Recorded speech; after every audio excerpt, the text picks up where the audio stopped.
Picture this: a vast, silent desert under a scorching sun. The year is 539 before the Common Era. The Babylonian king, Belshazzar, is hosting a lavish feast for 1,000 of his nobles. Sacred golden goblets, plundered from the temple in Jerusalem, are passed around, filled with wine. The air is thick with the sounds of celebration and boasts of invincibility. Then suddenly, a disembodied hand appears, its fingers writing 4 mysterious words on the plaster wall of the palace. The king's face pales, his knees knock together. The message, interpreted by the prophet Daniel, is a divine verdict. You have been weighed on the scales and found wanting. That very night, Belshazzar is slain and his mighty empire falls. This isn't just an ancient story. It's one of history's most chilling examples of a concept that has haunted the human imagination for millennia: the idea of divine retribution. It's the unsettling notion that there is a cosmic ledger, a universal force of justice that sooner or later balances the scales. Across countless cultures and centuries, from the thunderbolts of Zeus to the plagues of the Hebrew scriptures, from the karma of the East to the judgment halls of the afterlife, this belief persists. It speaks to a deep-seated human longing for a world where arrogance is humbled, where cruelty is answered, and where no act, no matter how powerful the perpetrator, ultimately goes unseen. This video is your invitation to explore that very idea, to journey with us through the annals of time and uncover 30 unbelievable stories that seem to blur the line between historical coincidence and supernatural intervention. We will walk in the footsteps of pharaohs and emperors, conquerors and tyrants, whose reigns of terror or acts of profound sacrilege were followed by collapses so sudden and so complete they defy simple explanation. We are about to dive into tales where nature itself seemed to revolt, where luck ran out in the most spectacular fashion, and where the march of history took a turn that feels, for all the world, like a verdict from a higher court. So settle in, because we are about to challenge everything you thought you knew about cause and effect, fate and fortune, and ask the haunting question that has echoed through the ages: is history just a random sequence of events, or is there a pattern of justice woven into its very fabric? Our first story transports us from the dusty plains of Babylon to the golden sands of Egypt, to a moment that would ignite a global sensation and give birth to one of the 20th century's most enduring legends. It was November 4th, 1922. After years of fruitless searching in the Valley of the Kings, British archaeologist Howard Carter made the discovery of a lifetime, a single step leading down to a sealed doorway. Behind it lay the pristine, nearly untouched tomb of the boy king Tutankhamun.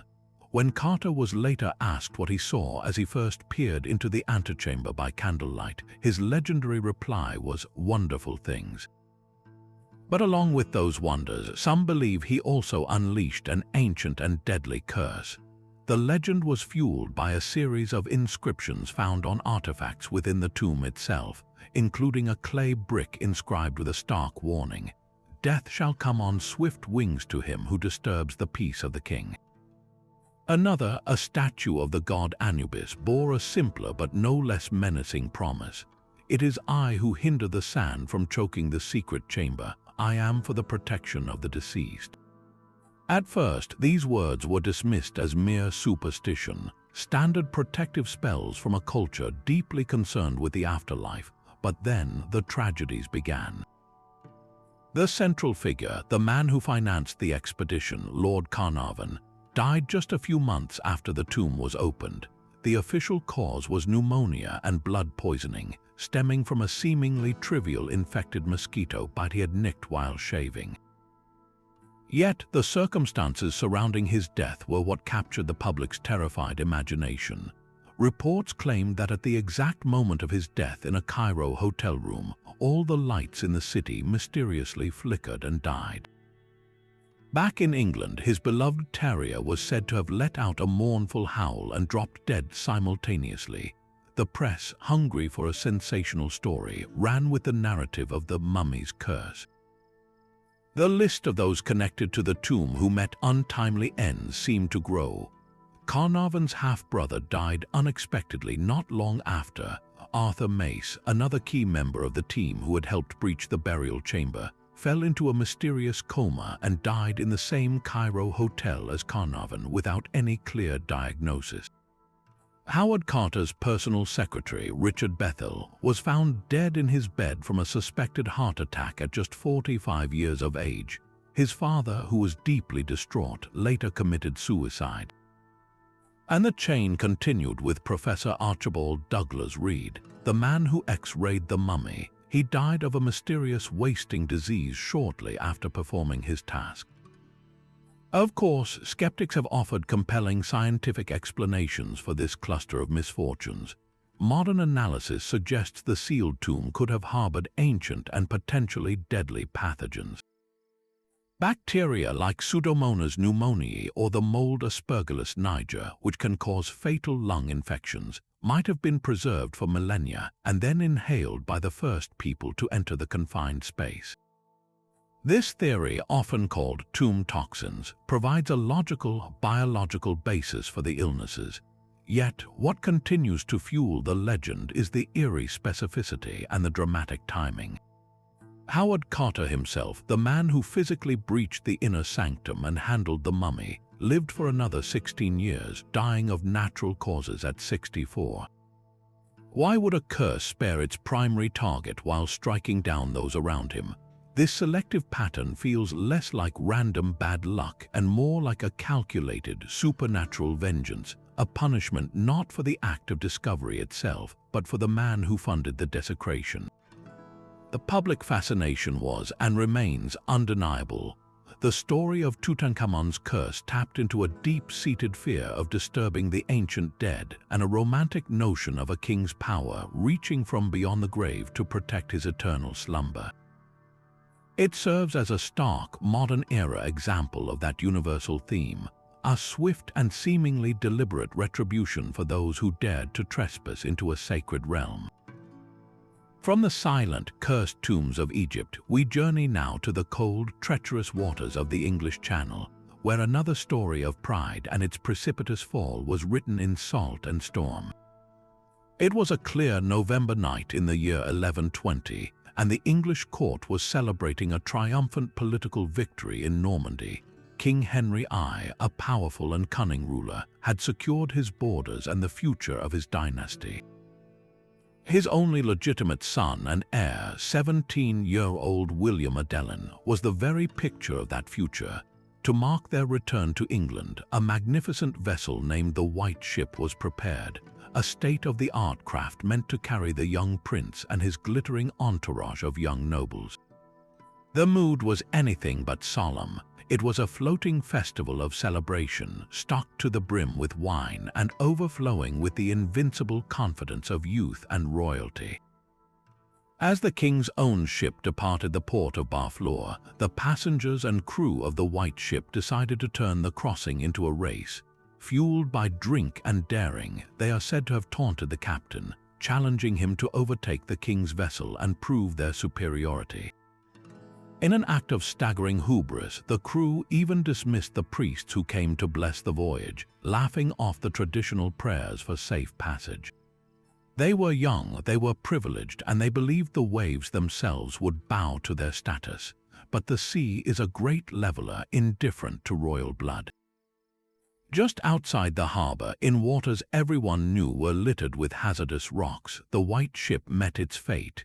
The captain, likely intoxicated and certainly overconfident, drove the ship at full speed directly into a submerged rock known as Quilliboa. The impact was catastrophic, tearing a gaping hole in the wooden hull. Panic erupted instantly. The single lifeboat was launched, and for a moment it seemed Prince William might be saved.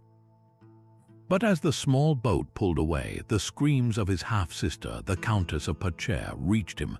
He commanded the sailors to turn back, a fatal gesture of chivalry. As they approached the sinking wreck, it was too much. The small lifeboat was swamped by desperate, drowning victims, and it capsized, sending everyone into the frigid darkness. Of the nearly 300 souls aboard, only one, a butcher from Rouen, survived the night by clinging to wreckage. He had the grim task of reporting the news. The loss of William Adelin was more than a personal tragedy for King Henry. It was a national catastrophe that shattered the carefully laid foundations of the English succession. Henry had over 20 illegitimate children, but William was his sole legitimate male heir. The king's subsequent desperate attempts to secure the throne for his daughter, Matilda, failed in the face of deep-seated prejudice against a female ruler. Upon Henry's death, the kingdom was thrust into a bloody 19-year civil war known as the Anarchy, a period of lawlessness and brutal conflict between Matilda and her cousin, Stephen of Blois. To the medieval mind, this chain of events was not mere misfortune. Chroniclers of the time were unequivocal. The sinking of the White Ship was a direct act of God, a divine punishment for the vanity and sinful recklessness of the prince and his court. They saw a direct line from the dismissal of the priests to the shattered hull on the rock. The tragedy served as a powerful moral lesson for the entire era, a stark reminder that no amount of earthly power could protect one from the judgment of a higher authority when hubris led to the flouting of divine order. The waves that night did not just claim a ship, they claimed a kingdom's stability, all because of a reckless challenge born from a belief that they were untouchable. Moving from the stormy English Channel to the arid plains of the ancient Near East, we encounter perhaps the most archetypal story of divine retribution ever recorded: the utter annihilation of the cities of Sodom and Gomorrah. As told in the book of Genesis, these two cities, along with their neighbors, had become synonymous with depravity and cruelty. Their sin was so grievous, their cries so loud that they reached the heavens. The narrative presents a powerful scene of divine investigation, where Abraham famously negotiates with God, asking if the cities would be spared if even 10 righteous people could be found within them.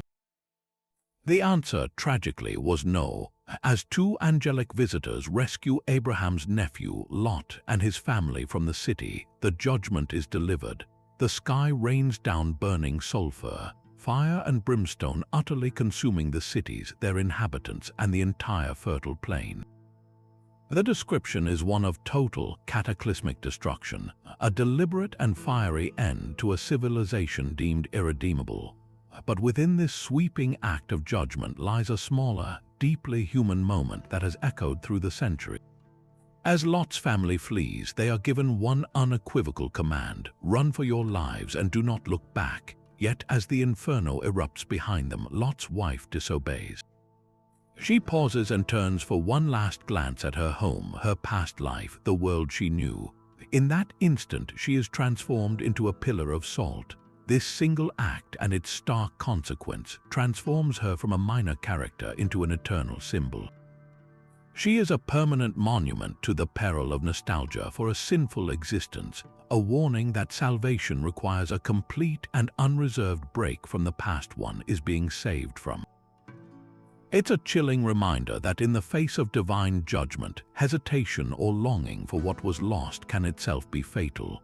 For thousands of years, this story has served as a foundational lesson in morality and the absolute nature of divine justice. It established a clear moral calculus: pervasive wickedness, particularly that which violates fundamental laws of hospitality and justice, invites total destruction. The narrative doesn't just present God as a judge, but as a figure who investigates, who allows for intercession, and who ultimately acts when a line has been crossed beyond redemption. This has made Sodom and Gomorrah a byword for sin, and its consequences in Jewish, Christian, and Islamic traditions, a definitive example of how a society can court its own doom. The enduring power of this account has inevitably led to a persistent question: is there any historical or geological truth behind the legend? For centuries, scholars and archaeologists have searched for the location of these doomed cities, with many theories pointing to the southeastern region of the Dead Sea.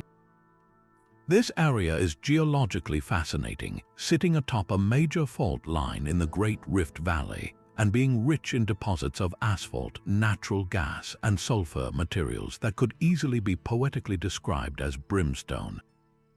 Some researchers propose that a massive prehistoric earthquake, so powerful it literally caused the ground to collapse and subterranean hydrocarbons to ignite, could have been the real event that inspired the biblical tale. There are even candidate sites such as the ancient ruins of Bab-ed-Dirchare and Numara, which show evidence of sudden, violent destruction by fire around the early Bronze Age.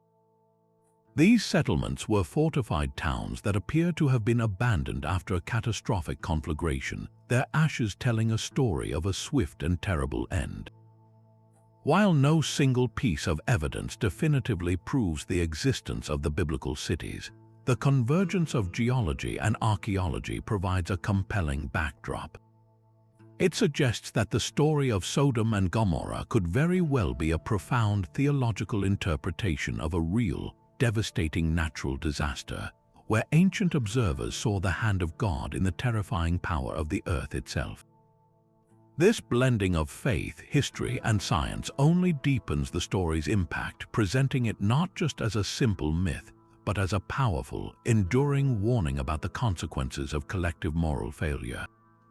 And as the pillars of salt and fire from the ancient world fade from view, we arrive at a cataclysm of a different kind, one that did not strike a single sinful city, but an entire empire at the very peak of its power. In the 6th century, the Byzantine Empire, the eastern remnant of Rome, was experiencing a remarkable resurgence under the rule of the ambitious Emperor Justinian.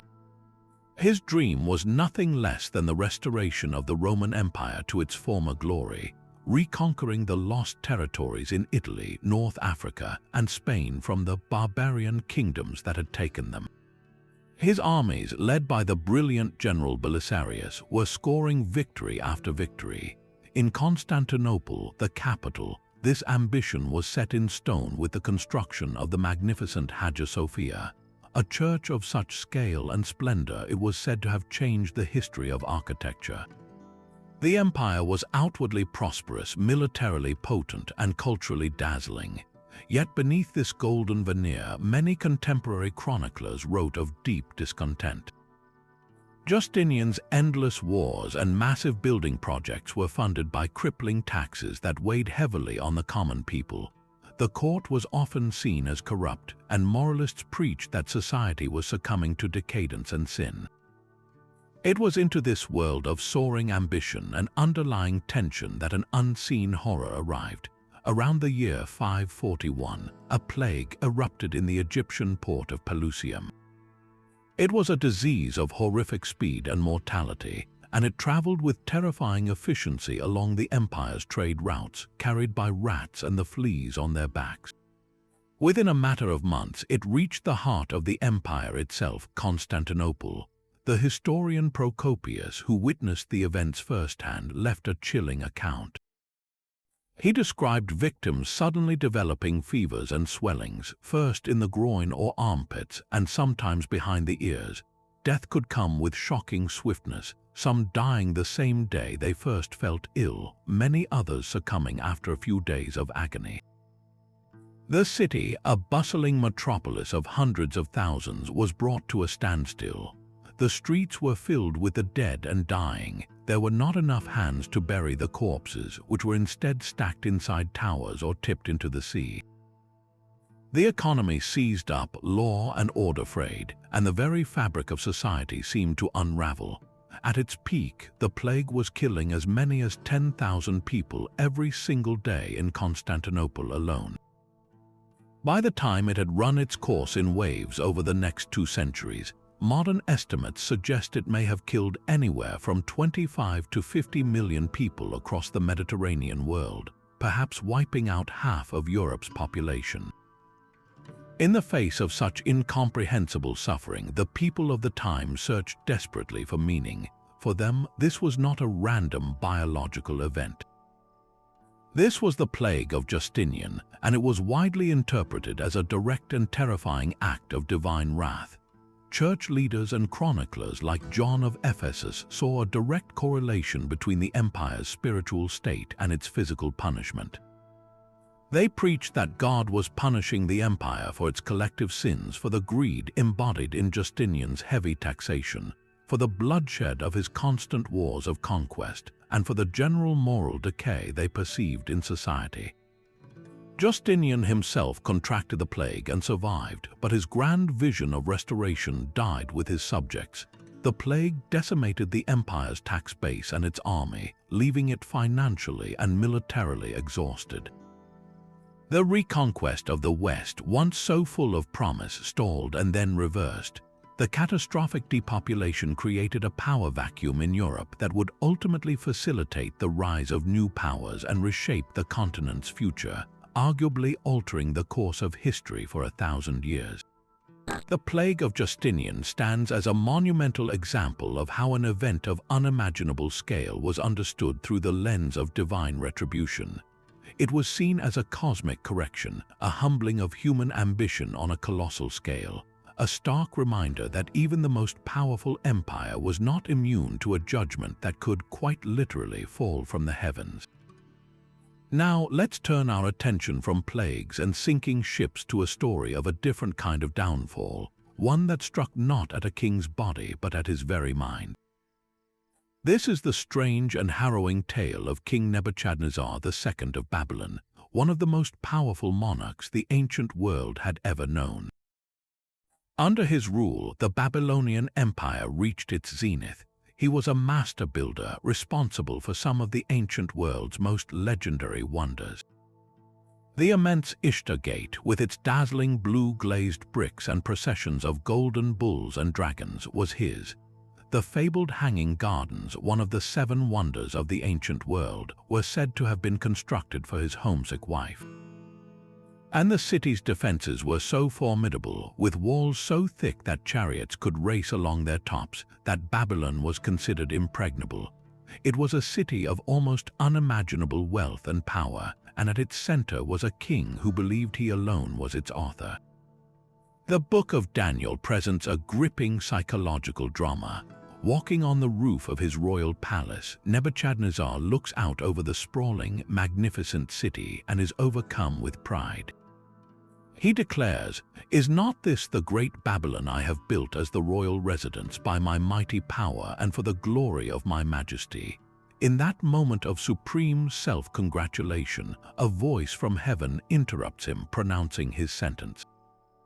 His sovereignty is torn from him. He is driven away from human company to live with the wild animals. His mind snaps. He eats grass like an ox. His hair grows matted like eagle's feathers, and his nails become like claws.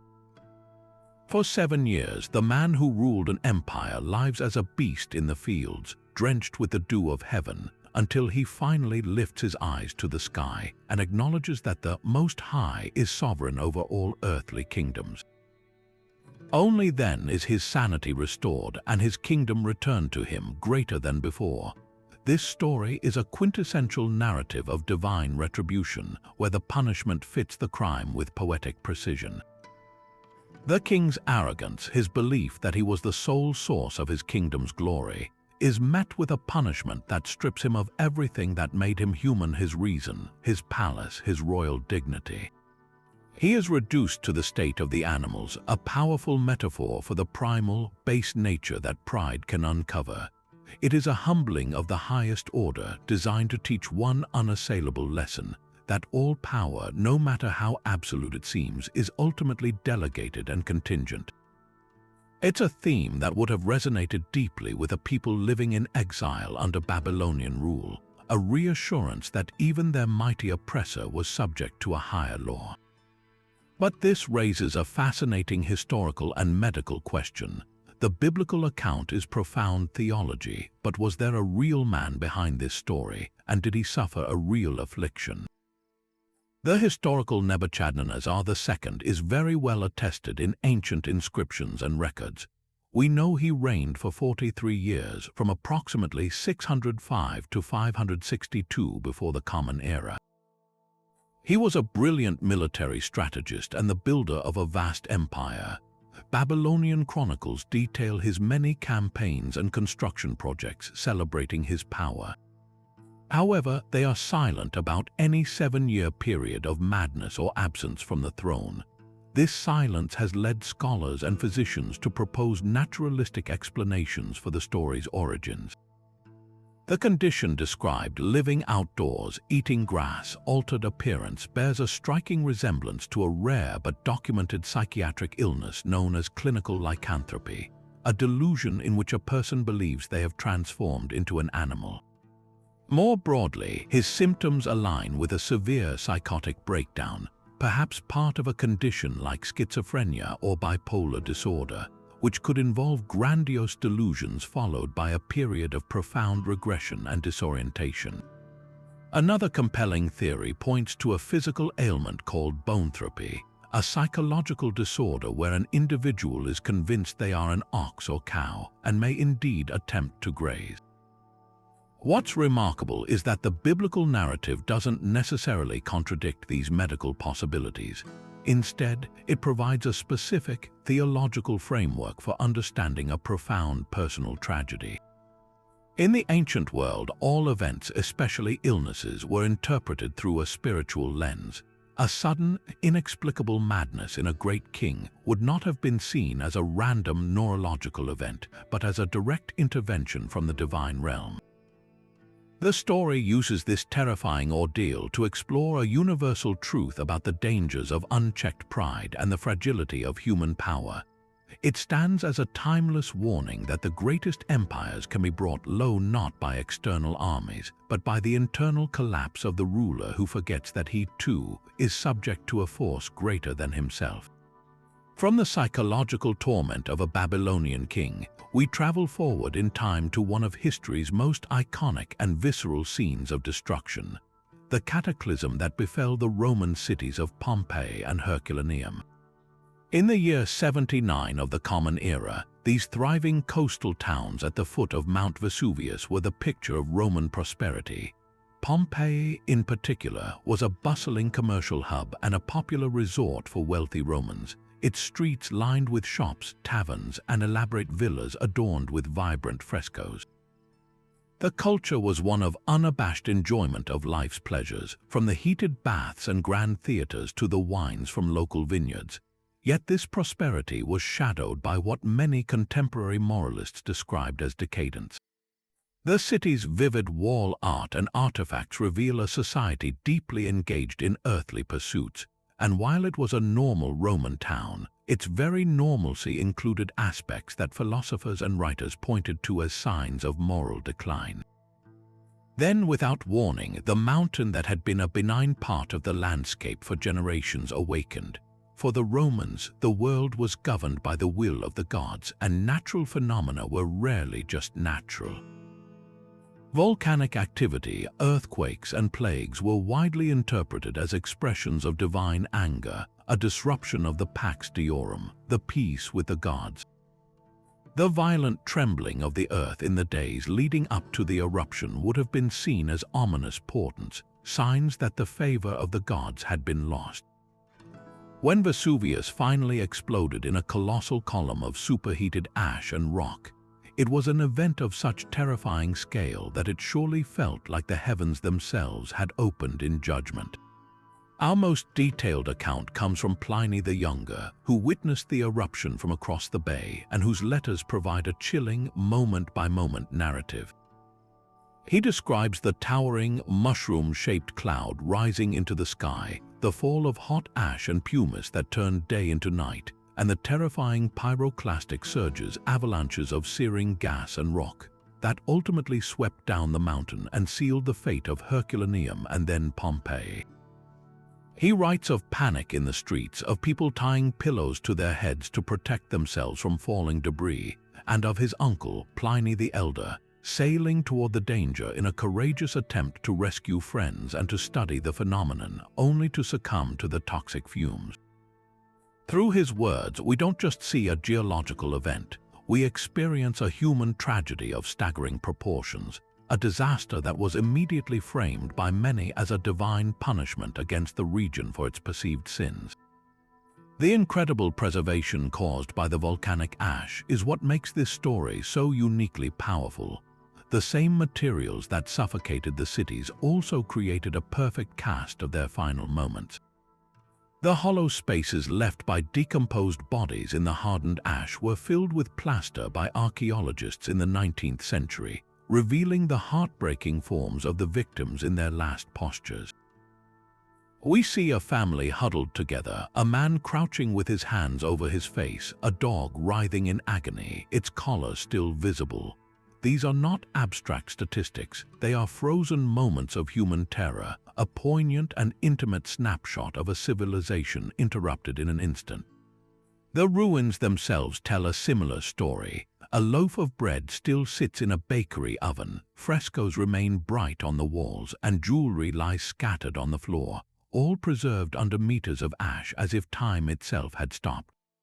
This creates a profound and unsettling feeling that we are witnessing not just a random act of nature, but a deliberate tableau of retribution, a city caught and preserved in the very act of living its life, a life that some believed had invited this fiery reckoning. While modern volcanology provides a complete scientific explanation for the eruption, the contemporary Roman interpretation adds a profound layer of meaning to the event. For them, the destruction of Pompeii and Herculaneum served as a stark reminder of the fragility of human ambition in the face of divine power. The luxurious villas, the bustling forums, the vibrant art, all of it was rendered utterly meaningless by the fury of the mountain. It stands as an enduring symbol of how quickly fortune can turn, and how the most vibrant centers of human life can be silenced, leaving behind only ghostly echoes and a warning for the ages. Of all the stories we have explored so far, none looms larger in the Western imagination than the slow, grinding collapse of the Roman Empire. It was not a single, fiery cataclysm like Pompeii, but a centuries-long unraveling that saw the greatest power the world had ever known gradually disintegrate.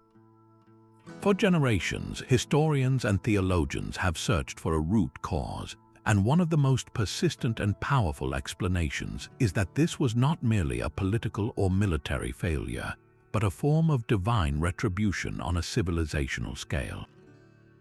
This idea was crystallized most famously by the 18th century historian Edward Gibbon, who, in his monumental work The History of the Decline and Fall of the Roman Empire, pointed not only to barbarian invasions and economic troubles, but also to the internal decay of Roman virtue.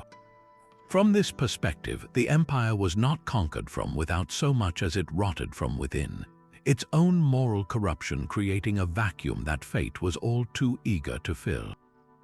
The Romans themselves believed their success was built on pietas, a sacred duty to the gods, the state, and one's family. When that foundation crumbled, the entire edifice was destined to fall.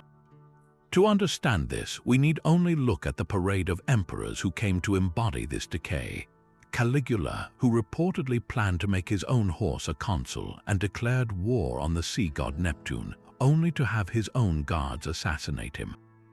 Or Nero, who is said to have fiddled while a great fire consumed Rome, and who brutally scapegoated a new, mysterious sect known as Christians, having them torn apart by dogs and burned as human torches to light his gardens. These were not just bad rulers, they were seen as tyrants who had severed the bond between the ruler and the divine, acting with a hubris that invited cosmic punishment. This moral rot was not confined to the palace. Across the empire, the vast gulf between the opulent rich and the destitute poor grew ever wider.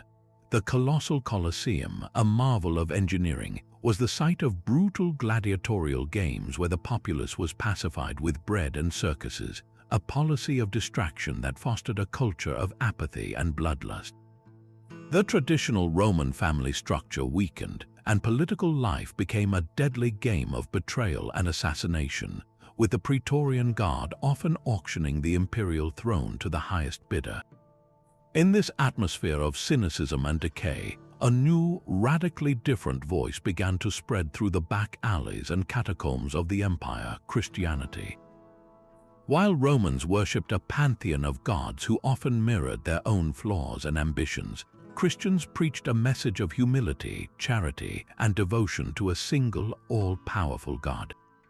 For its first few centuries, Christianity was an illegal and persecuted religion. Followers were seen as atheists for rejecting the Roman gods and as subversives for their refusal to worship the emperor as divine. They were thrown to the lions, burned alive, and subjected to horrific tortures, becoming martyrs whose faith only seemed to grow stronger under persecution. Early Christian theologians like Saint Augustine saw this persecution as a test and the subsequent fall of Rome as a divine plan unfolding. When the Visigoth king Alaric sacked Rome in 410, it sent a shockwave of terror and disbelief throughout the ancient world. How could the eternal city, the heart of a millennium-old empire, be so violated? For pagans, it was a clear sign that the Christians, by abandoning the old gods, had brought this disaster upon them. In response, Augustine penned his masterpiece, The City of God, which provided a profound and enduring Christian interpretation of these events. He argued that the fall of the earthly city of man, Rome, was inevitable because it was built on pride, conquest, and sin. Its collapse was not a punishment on Christians, but a judgment on Rome itself for its moral failure and its persecution of the righteous. Augustine proposed that this downfall was a necessary divine act to make way for the city of God, a spiritual kingdom that would not be tied to any earthly power. This narrative provided a cosmic explanation for a bewildering historical trauma, turning a military defeat into a theological victory. It framed the empire's collapse not as a meaningless catastrophe, but as a pivotal moment in a divine plan where an old, corrupt order was swept away to create space for a new, spiritual one to rise. While modern historians emphasize a complex web of factors including overexpansion, economic inflation, lead poisoning, and relentless pressure from migrating tribes, the moral decay theory persists because it addresses a deep human need to find meaning in chaos. The story of Rome's fall serves as a cautionary tale for all civilizations, suggesting that no amount of military might or architectural grandeur can ultimately protect a society that has lost its moral and ethical core. It is the ultimate story of retribution, not against a single individual, but against an entire world that lost its way. If the plague of Justinian showed the collapse of an empire, the Black Death revealed the unraveling of an entire continent's psyche. Arriving in Europe in 1347, this new pestilence was of a scale and horror that dwarfed all previous catastrophes. Carried by fleas on black rats from merchant ships, the Yersinia pestis bacterium unleashed a tidal wave of death that would claim an estimated 1 in every 3 people across Europe, Asia, and North Africa, a staggering toll that could reach 200 million lives. The symptoms were gruesomely unmistakable. Victims developed fevers, chills, and vomiting, followed by the appearance of the dreaded buboes, painful, swollen lymph nodes in the groin, armpits, and neck that turned black and oozed blood and pus. This was the bubonic plague, but it also took pneumonic and septicemic forms which could kill within hours. In the face of such indiscriminate and agonizing death, medieval society, which viewed the world through an unshakably theological lens, scrambled for an explanation. The only answer that made sense to the terrified populace was that this was a divine punishment of biblical proportions, a collective retribution for the sins of all humanity. This belief in a wrathful God manifested in one of the most extreme and unsettling movements of the Middle Ages, the flagellants. Emerging first in Germanic lands, these wandering bands of penitents, which could number in the hundreds or even thousands, sought to appease God's anger through a terrifying public spectacle of atonement.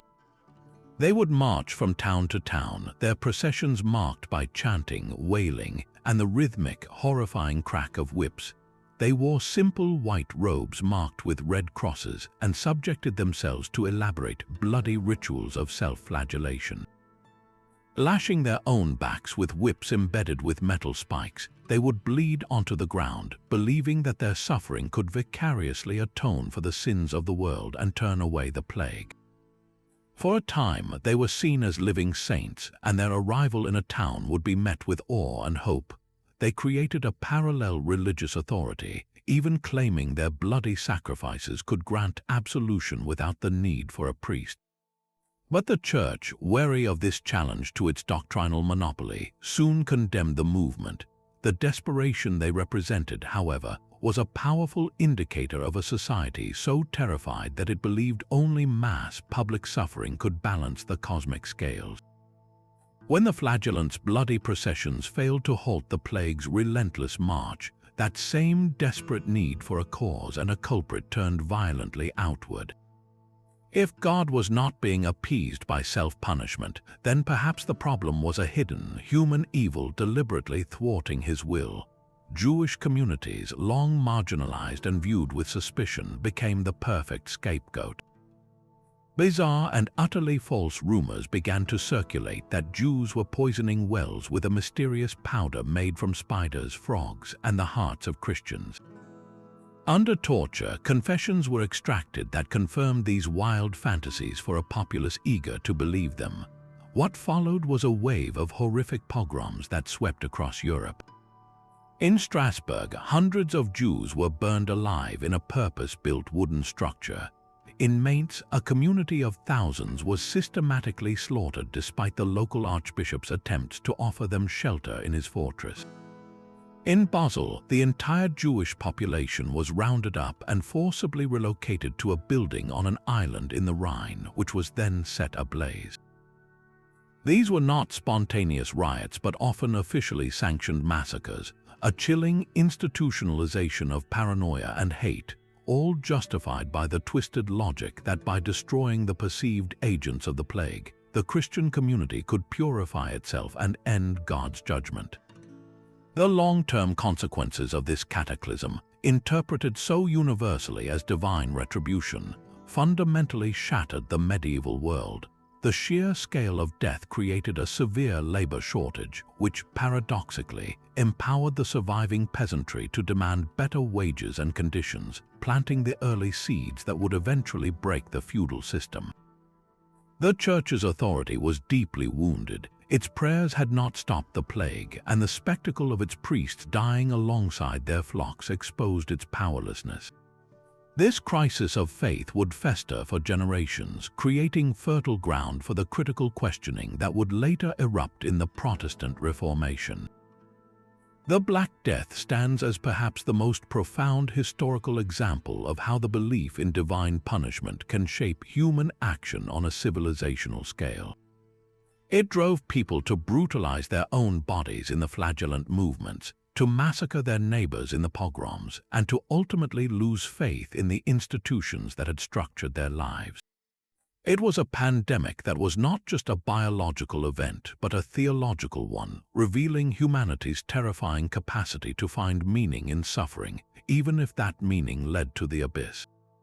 After witnessing the societal collapse triggered by the Black Death, we cross the English Channel once more, but this time to a different era where the winds of faith and politics collided with the fury of the sea.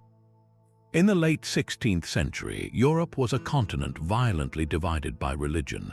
On one side stood the vast global empire of Spain, ruled by the devoutly Catholic King Philip II, a man who saw himself as the sword of the Counter-Reformation.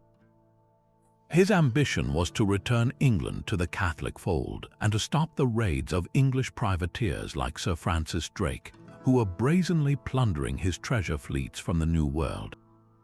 To achieve this, he authorized the creation of the most powerful naval force ever assembled, the Spanish Armada. In 1588, this great fleet of 130 ships set sail from Lisbon, a floating city of wood and cannon carrying over 30,000 men, including 19,000 soldiers intended for the invasion of England. Its mission was to secure control of the English Channel, rendezvous with a Spanish army waiting in the Netherlands, and ferry those troops across for a decisive land invasion. It was a plan of immense scale and confidence, a testament to the power of an empire at its peak. From the Spanish perspective, this was a holy crusade, blessed by God to punish the heretic Queen, Elizabeth I, and her Protestant nation. The English, however, were not idle. Their navy, though smaller in total ships, was commanded by experienced seamen like Sir Francis Drake and Lord Howard of Effingham. English ships were generally faster, more maneuverable, and carried longer range guns, allowing them to harass the massive galleon-heavy Spanish formation from a distance. The two fleets first engaged in a series of running battles in the Channel. The Spanish, following their traditional naval doctrine, attempted to close with English ships, board them, and let their superior infantry decide the fight. But the English captains skillfully avoided this, using their superior seamanship and gunnery to inflict damage while staying out of grappling range. After a week of these skirmishes, the Spanish admiral, the Duke of Medina Sidonia, made a fateful decision. He ordered the Armada to drop anchor off the French port of Calais to await news from the army in the Netherlands. It was here that the English saw their chance. On the night of August 7th, they launched 8 fire ships, old vessels packed with pitch, tar, and gunpowder, set ablaze and sent drifting with the tide directly into the crowded Spanish anchorage. Panic erupted. Fearing these floating infernos were packed with explosives, Spanish captains frantically cut their anchor cables to escape, scattering the meticulously organized crescent formation into chaos. This brilliant tactical maneuver left the Armada disorganized and vulnerable, but the true catastrophe was still to come. The following day, at the Battle of Gravelines, the English fleet pressed its advantage, unleashing a sustained cannonade that damaged several Spanish ships and shattered morale. Now unable to return to their anchorage and with their invasion plan in ruins, Medina Sidonia had no choice but to attempt a desperate retreat. The prevailing westerly winds blocked the direct route back through the English Channel, forcing the battered Armada on a long, nightmarish voyage north around Scotland and Ireland to return to Spain. It was on this journey that the weather turned from an obstacle into an executioner.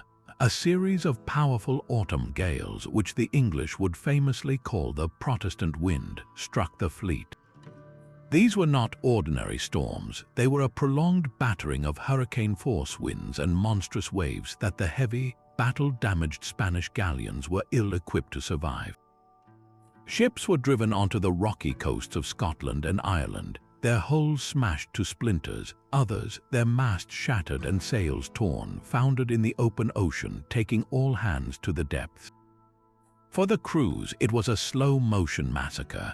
Those who managed to make it ashore in Ireland were often killed by English authorities or local inhabitants. Supplies ran out and disease ran rampant on the crowded, leaking vessels. Of the 130 ships that had set out with such pride, fewer than half would ever make it back to Spain.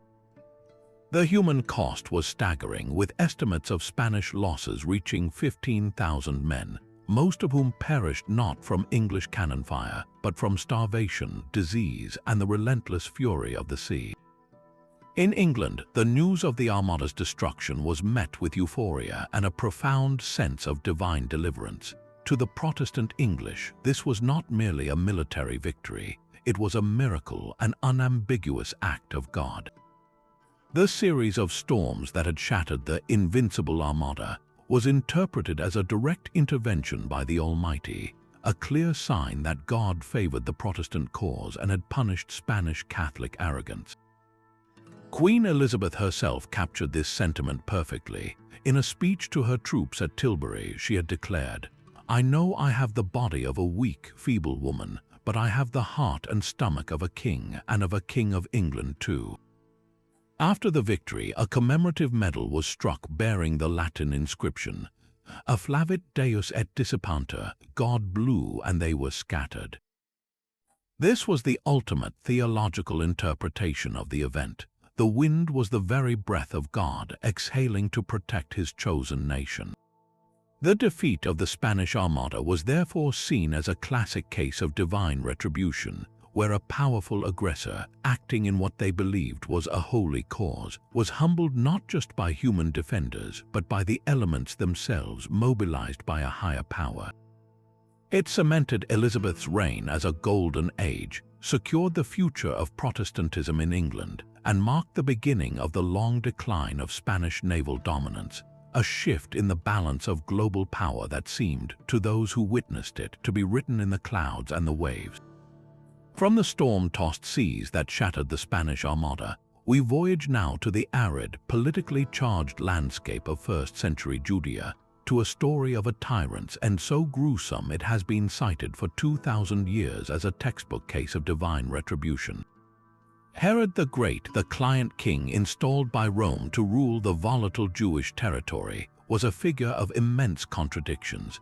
He was a master builder, responsible for magnificent projects like the expansion of the Second Temple in Jerusalem into a wonder of the ancient world, and the construction of the formidable port city of Caesarea Maritima. Yet this legacy of grandeur was built atop a foundation of profound paranoia and ruthless brutality. His reign, though marked by outward prosperity, was a police state where suspicion of treason was often a death sentence. He executed his own beloved wife, Marian, out of jealous suspicion, and later 3 of his own sons when he feared they were plotting against him. The Roman Emperor Augustus himself reportedly quipped that it was better to be Herod's pig than his son, a dark joke referencing the Jewish king's avoidance of eating pork, which highlighted the sheer frequency of familial bloodshed. But of all the acts attributed to him, one in particular has seared his name into infamy across centuries of Western culture: the massacre of the innocents. As recounted in the Gospel of Matthew, when Magi from the east arrived in Jerusalem seeking the newborn King of the Jews, Herod's paranoia was triggered.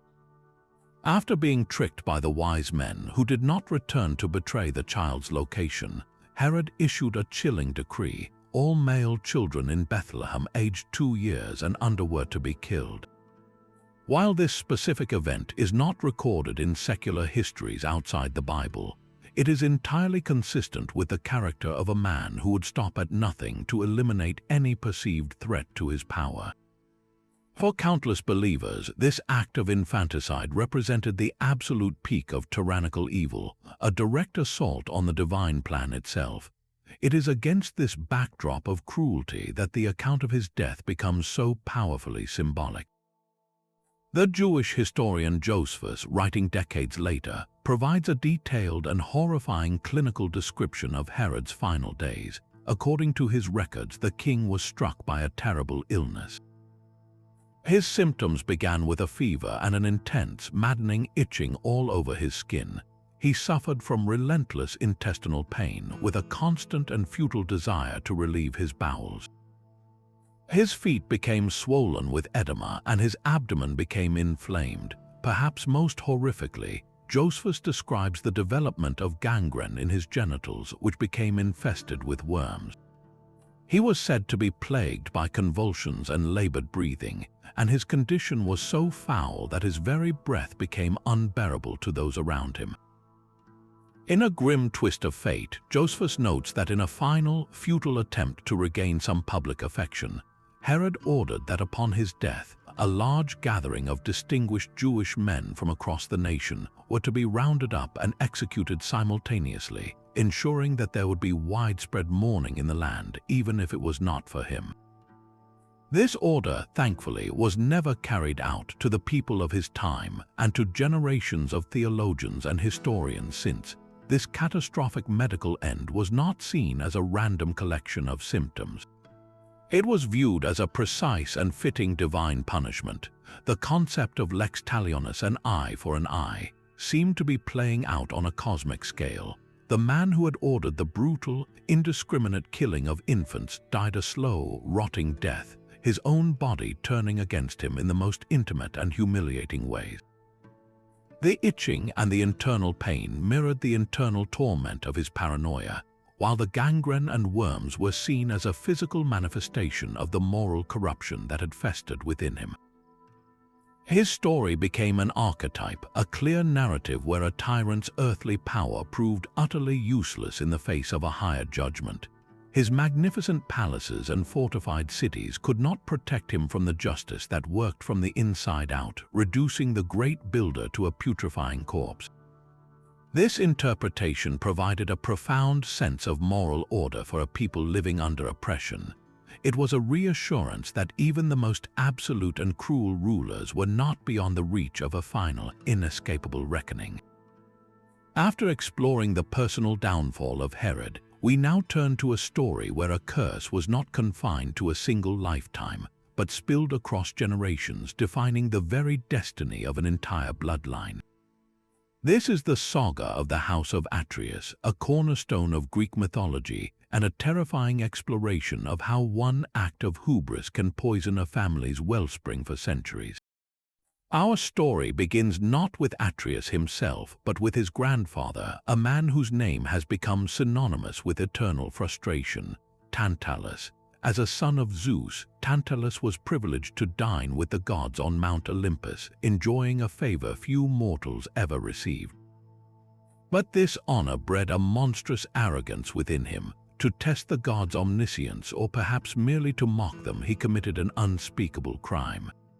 He murdered his own son, Pelops, butchered his body, and served the flesh as a stew at a divine banquet. The gods, of course, were not fooled. They saw through the horrific offering immediately, and none partook except for Demeter, who, distracted by grief over her lost daughter Persephone, absent-mindedly ate a piece of the shoulder. The punishment for Tantalus was as creative as his sin was cruel. He was condemned to stand in a pool of water beneath a fruit tree in the underworld. Whenever he reached for the fruit, the branches would retract. Whenever he stooped to drink, the water would recede. He was forever tantalized by sustenance just beyond his grasp, a perpetual reminder of the divine favor he had so wantonly abused. Yet the curse did not end with him. His son Pelops was miraculously restored to life by the gods, with his missing shoulder replaced by a gleaming piece of ivory. But the stain of his father's crime seemed indelible. Pelops went on to win a bride and a kingdom through treachery and murder, and the cycle of violence continued. The curse truly came into its own with his sons, Atreus and Thyestes, whose bitter rivalry would define the family's legacy of bloodshed. Atreus, having become king of Mycenae, discovered that his brother Thyestes had committed adultery with his wife.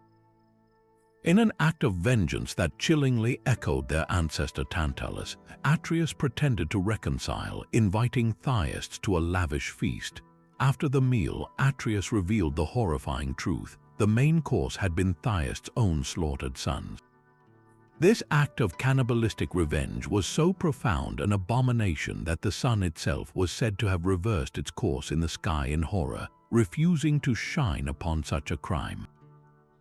From this point forward, the curse on the house of Atreus was fully activated, a self-perpetuating engine of murder and retribution that would consume the next generation. This brings us to the most famous chapter of the saga, the story of Atreus' son, Agamemnon, the great king who led the Greek armies against Troy. As his fleet was gathered at Aulis, ready to sail, the winds died completely, stranding the 1,000 ships. The seer cultures revealed the cause. The goddess Artemis was angered, and the only way to appease her and summon the winds was for Agamemnon to sacrifice his own daughter, Iphigenia. Here, Agamemnon faced an impossible choice, a tragic conflict between his duty as a commander and his love as a father. In the end, ambition and the pressure of his armies won out. He sent for Iphigenia under the pretext of marrying her to the hero Achilles, and when she arrived, he had her slain upon the altar. The winds did indeed return, and the fleet sailed to its decade-long war, but Agamemnon had irrevocably sealed his own fate. Back in Mycenae, his wife, Clytemnestra, Iphigenia's mother, learned of their daughter's murder and began to plot a terrible revenge. For 10 years, she nurtured her rage, taking Agamemnon's cousin Aegisthus, the sole surviving son of Thyestes, as her lover and co-conspirator. When Agamemnon finally returned victorious from Troy, bringing with him the Trojan princess Cassandra as his prize, Clytemnestra welcomed him with a facade of royal splendor. She laid out rich crimson tapestries for him to walk upon, an act of sacrilegious pride, and then, as he stepped from his bath, vulnerable and unarmed, she entangled him in a net-like robe and struck him down with an axe. Cassandra, blessed with the gift of prophecy but cursed never to be believed, foresaw the entire bloody scene and was slain shortly after. In one brutal act, Clytemnestra avenged her daughter, but in doing so, she became the next link in the chain of vengeance. The curse now fell upon the shoulders of the next generation, Orsts, the son of Agamemnon and Clytemnestra. Driven by the ancient Greek imperative to avenge his father and encouraged by his sister Electra, Orsts faced a horrific dilemma. To fulfill his duty, he must become the murderer of his own mother. He did so, killing both Clytemnestra and her lover Aegisthus. But this act, while sanctioned by one divine law, violated another even more fundamental, the taboo against matricide. For this, Orsts was immediately pursued by the Erinyes, the Furies, ancient, primal goddesses of vengeance who tormented those who shed kindred blood. They were hideous creatures, often depicted with snakes for hair, whose sole purpose was to hound him with guilt and madness, driving him relentlessly across the known world. His suffering represents the ultimate conflict at the heart of this epic cycle. He was damned if he did and damned if he didn't. He had to avenge his father, but in doing so, he committed an unforgivable crime against his mother. The curse had created a logical trap from which there seemed no escape, where every act of justice merely spawned another, even more terrible crime. It is here, in the resolution of Orst's plight, that the great playwright Aeschylus found a way to break the cycle in his trilogy, the Orsteia. After years of wandering, Orsts finally appeals to the god Apollo, who had originally ordered the matricide. The case is brought before the newly established court of the Areopagus in Athens, presided over by the goddess Athena. In a groundbreaking trial, the Furies argue the old law of blood vengeance, while Apollo argues for the primacy of the father, even claiming that the mother is merely a vessel for the father's seed. The jury is deadlocked and Athena casts the deciding vote, acquitting Orsts. But to appease the defeated Furies, she offers them a new role and a place of honor in Athens, transforming them from relentless persecutors into the Eumenides, or the kindly ones, guardians of the city's justice. This moment is one of the most significant in all of Western literature. It symbolizes a profound cultural shift from an archaic system of endless tribal vengeance, represented by the Furies, to a new civic order of trial by jury and reasoned law, represented by Athena's court. The curse of the House of Atreus, which began with a selfish act of testing the gods, was finally lifted not by more violence, but by the establishment of a legal process that could administer justice without perpetuating the bloodshed. The saga stands as a timeless and terrifying exploration of fate, free will, and the devastating consequences of violence, showing that the true retribution for sin is often not a single punishment, but a chain reaction of suffering that can only be broken by wisdom, not by further bloodshed. Some of the most enduring tales of divine retribution are those where the punishment mirrors the crime with poetic, almost theatrical, precision, and few stories embody this principle more vividly than the infamous fire that ravaged Rome under Emperor Nero. Picture the scene in July of the year 64. For 6 long days and 7 nights, a relentless inferno consumed the ancient city. It began in the merchant stalls around the Circus Maximus, a tinderbox of wooden shops stocked with flammable goods, and driven by a strong wind, it quickly became an unstoppable force. Flames leaped from one tenement block to the next, racing through the narrow, winding alleys of the city's oldest districts. The screams of the terrified populace mixed with the roar of the fire and the crash of collapsing buildings. According to the historian Tacitus, who was a young boy at the time, out of the city's 14 districts, only 4 remained completely untouched. 3 were leveled to the ground, and the other 7 were left with only a few charred and broken remnants of buildings. Countless lives were lost, and hundreds of thousands were left homeless, taking refuge in the public cemeteries and open fields outside the city walls. For the superstitious and deeply religious Romans, a disaster of this magnitude could never be a simple accident. It was a cataclysm that demanded a supernatural explanation, a sign that the Pax Deorum, the sacred peace between Rome and its gods, had been shattered. The public, reeling from the trauma, was quick to find a culprit, and their gaze fell upon the one man who should have been their protector, the emperor himself. This is where the most persistent legend enters the historical stage, the haunting image of Nero fiddling while Rome burned. The phrase is a powerful and enduring symbol of a leader's callous indifference, but the historical reality is more nuanced and in some ways even more damning. The first thing to understand is that the fiddle or lyra as a specific instrument did not exist in ancient Rome.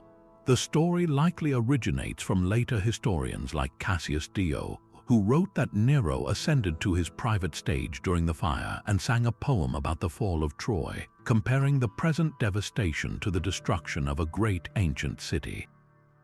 The Roman historians Tacitus and Suetonius, our primary sources, offer conflicting but equally scandalous accounts.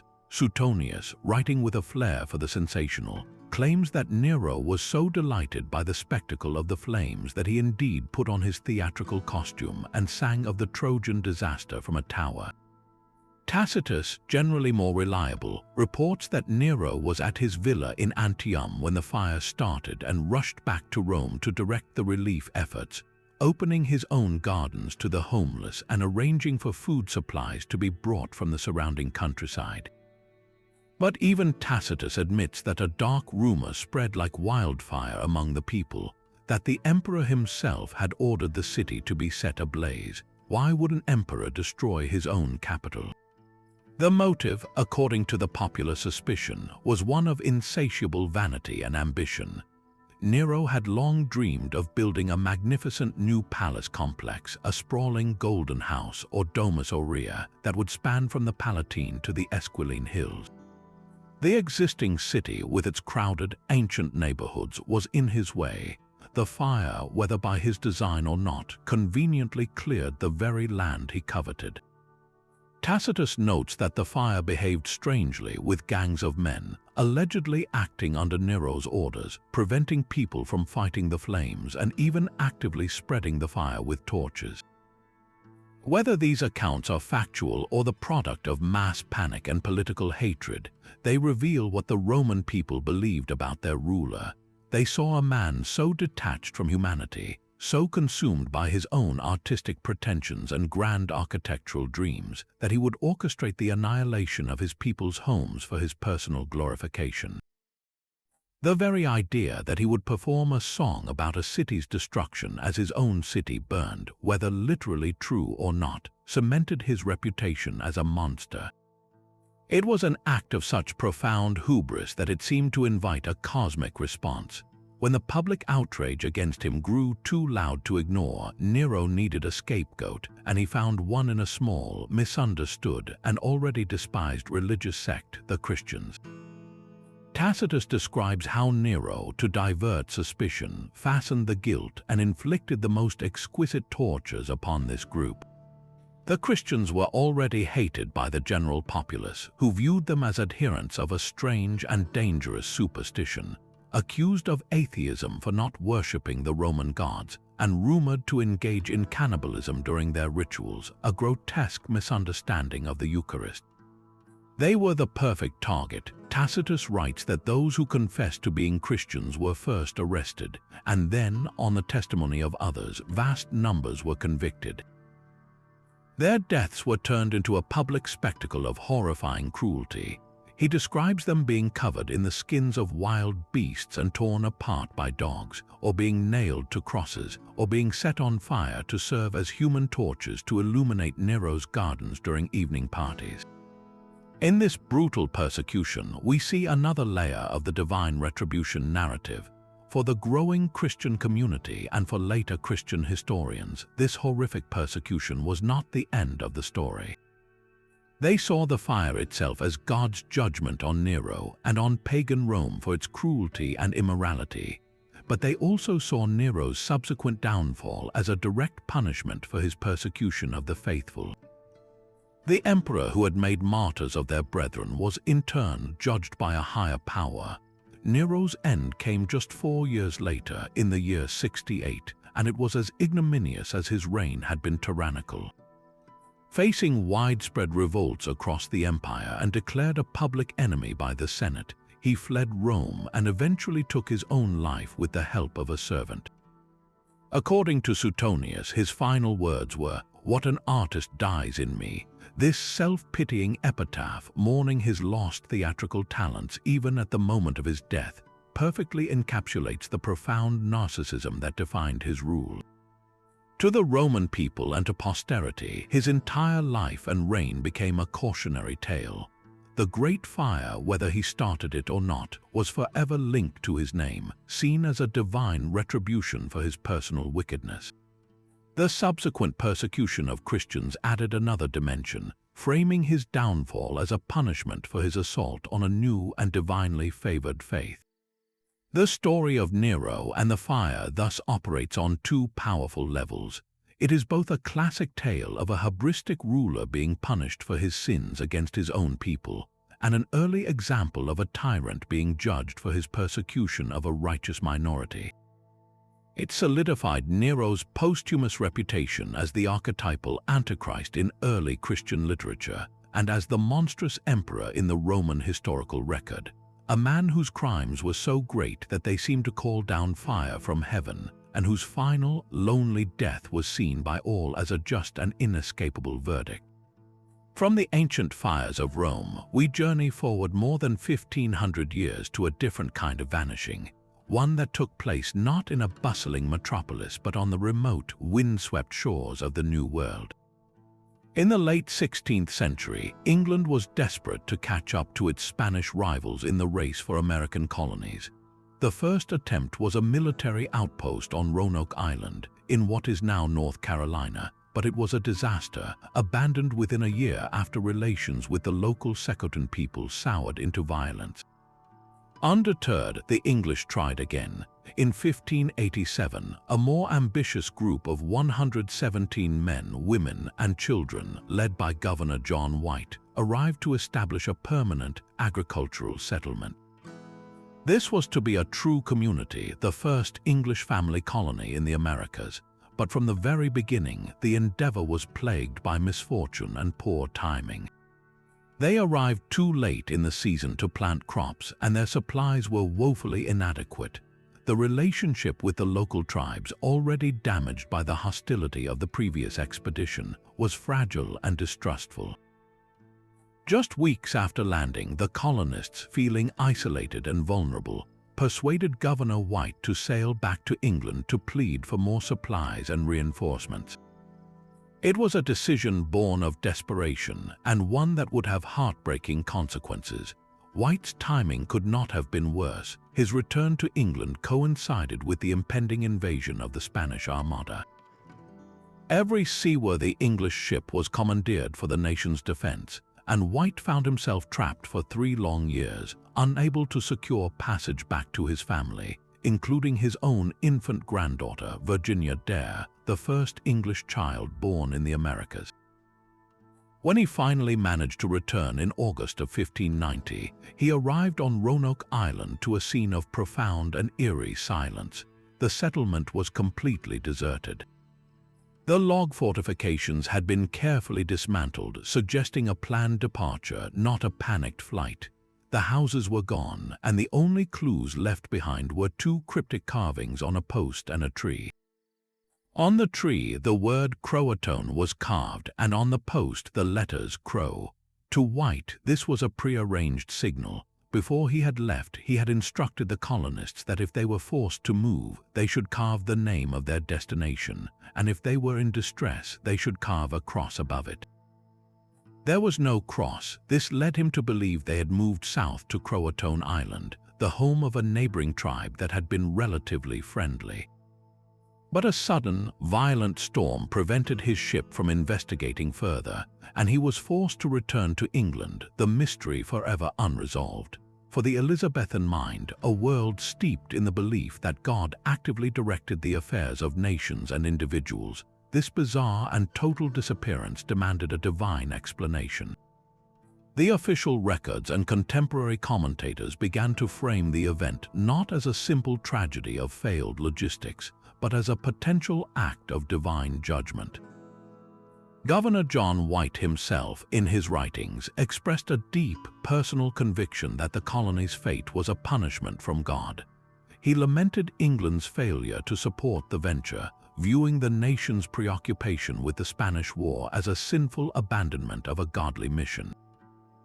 In this interpretation, the colony was a righteous endeavor left to wither, and its loss was England's collective penance. Other voices, however, looked inward at the character of the colonists themselves. Some contemporary reports suggest that the colonists may have grown desperate and turned to sinful behaviors, perhaps conflict with the natives, or internal strife, or a falling away from their Protestant faith. The very name of the region, Virginia, had been chosen to honor the Virgin Queen, Elizabeth I, and the colony was intended to be a Protestant foothold in a world dominated by Catholic Spain. Its failure, therefore, could be seen as a sign that God had withdrawn his favor because the colonists had proven unworthy. The single word Croatoan, in this theological framework, transforms from a simple directional clue into something far more ominous.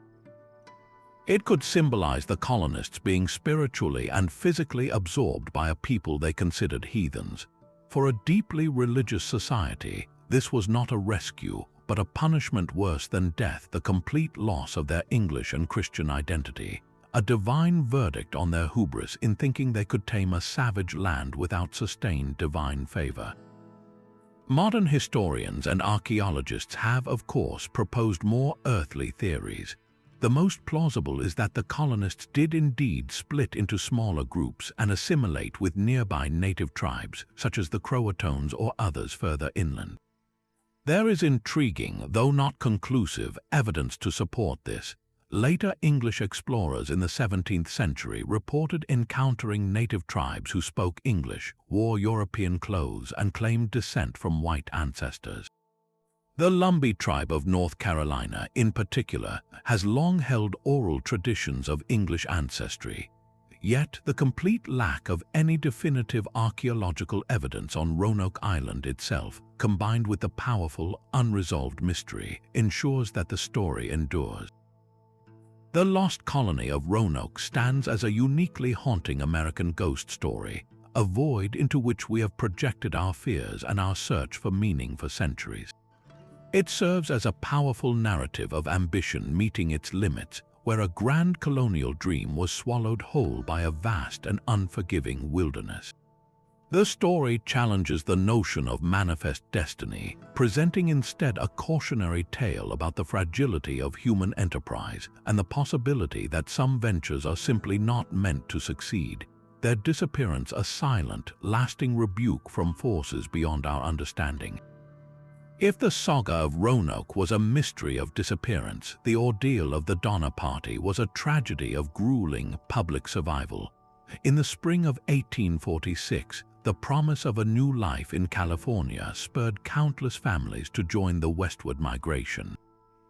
Among them was a prosperous group from Illinois, led by the brothers George and Jacob Donner and James Frazier Reed. They were not desperate fortune seekers, but established, hopeful people with wagons full of possessions, embarking on what they believed would be a 6-month journey to paradise. Their fate, however, was sealed by a single, tempting piece of advice found in a guidebook. A promoter named Lansford Hastings had written of a supposed shortcut that could save the travelers 400 grueling miles. This Hastings cutoff promised to bypass the well-established trail around the Ruby Mountains by carving directly through the rugged Wasatch Range and across the salt flats of Utah. It was a decision born of ambition and a yearning for speed, a gamble that would pit human judgment against the unforgiving geography of the American West. The initial consequences of choosing the cutoff were severe enough. The trail was not a trail at all, but a brutal path that the party had to hack out of dense forest and steep canyons themselves. The backbreaking labor cost them precious weeks, and their wagons and oxen were pushed to the brink of exhaustion. By the time they emerged onto the salt flats, they were already dangerously behind schedule, their spirits and supplies depleted. The shortcut had become a trap, and the window to cross the final, most formidable barrier, the Sierra Nevada mountains, was rapidly closing with the approach of winter. This initial act of choosing ambition over established wisdom was later viewed by many, including some survivors, as the original sin of their journey. In the worldview of 19th-century America, where divine providence was believed to guide the nation's westward expansion, such a prideful rejection of the known path was seen as a defiance of the natural, God-given order. They had not merely taken a risky route, they had, in a sense, challenged fate itself. Their desperate race against the weather ended in catastrophic failure. In late October, an early and unusually heavy blizzard swept across the High Sierra, trapping the exhausted party just as they reached what is now known as Donner Pass. The snow was so deep it buried the tall pine trees, creating an impassable white wall. The 81 men, women, and children were forced to retreat to the shore of a frozen lake and establish a series of makeshift camps. Their shelters were crude log cabins patched with cloth and ox hides, and their meager food supplies. A few slaughtered oxen, some beans, and whatever small game they could trap were vanishing fast.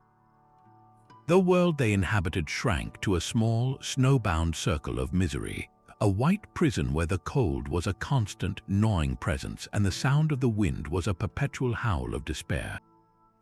As the weeks turned into months, starvation began its slow, cruel work. The first to die were the elderly and the very young. Their bodies, wrapped in blankets, were initially laid reverently in snowdrifts. But as the hunger became an all-consuming agony, a grim and unthinkable reality set in. To survive, the living had to consume the dead. This was not a decision made lightly. It was the final frontier of moral collapse, arrived at after days of anguished debate and desperate prayer. The survivors later described it as a choice between the ultimate taboo and certain death for everyone. Some families held out longer than others, and the accounts speak of mothers refusing to let their children eat, and of individuals grappling with the profound spiritual horror of what they were doing to see another sunrise. The social contract that bound them together as a community frayed and then snapped under the pressure of primal need. The party fractured, and acts of shocking cruelty occurred alongside breathtaking self-sacrifice. When the first rescue party finally broke through in February of 1847, they discovered a scene from a nightmare. The survivors were emaciated ghosts, living in squalor amidst the evidence of their unspeakable sustenance. The rescuers, themselves hardened frontiersmen, were horrified. The story, when it reached the settled world, exploded into a national sensation. Newspaper editors, preachers, and the public at large were both fascinated and repulsed. The narrative was immediately framed in moral and religious terms. The Donner Party had not just suffered a terrible accident, they had been punished. The press and pulpits dissected their journey for the moral failings that had invited such a judgment. The Hastings cutoff was recast not as a simple miscalculation, but as an act of greed and pride, a desire to get ahead of others that had led them directly into damnation. Reports of internal conflicts, of the execution of 2 men for theft and the banishment of another, were seized upon as evidence of a group that had lost its moral compass even before the snows fell. Their ordeal was presented as a divine object lesson, a stark warning to a nation intoxicated by its own manifest destiny. It was a reminder that the wilderness was not merely an obstacle to be conquered, but a testing ground where human virtue could be stripped away, revealing either the saint or the savage beneath. The survivors themselves were haunted by this interpretation. Many lived their remaining years in quiet shame, their names forever linked to the cannibalism they were forced to commit. They had returned to civilization, but they carried the wilderness within them, a permanent stain that no amount of time could wash away.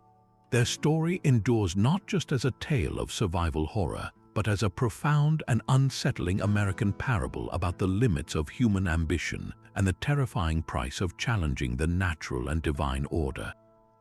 From the desperate snows of the Sierra Nevada, we turn to the frigid, silent depths of the North Atlantic, where another story of human confidence collided with an indifferent natural world. The RMS Titanic was more than a ship. It was the physical manifestation of an era's unwavering faith in progress. At the dawn of the 20th century, humanity seemed to be mastering the elements. We had conquered the skies with fledgling airplanes and were stitching the world together with undersea telegraph cables.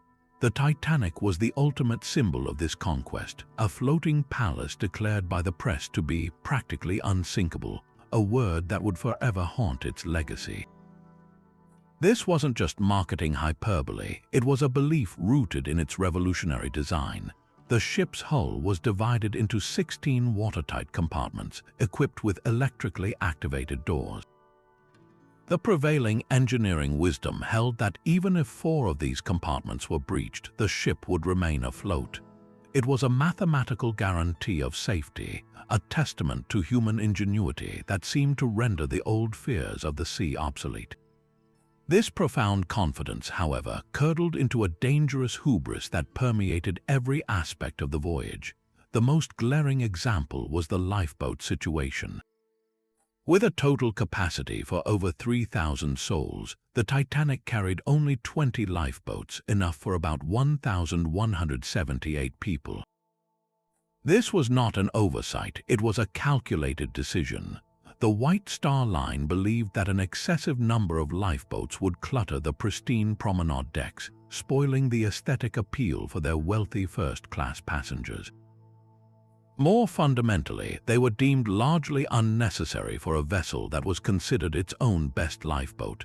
The arrogance extended to speed. Eager to make a sensational crossing time on its maiden voyage, there were reports that the ship's captain, Edward Smith, was pushing the engines despite multiple ice warnings received via wireless telegraph throughout the day. The lookouts in the crow's nest had no binoculars, a seemingly minor oversight that became catastrophic in the moonless, calm night, conditions that made it nearly impossible to spot the telltale white shimmer of an iceberg at the waterline until it was too late.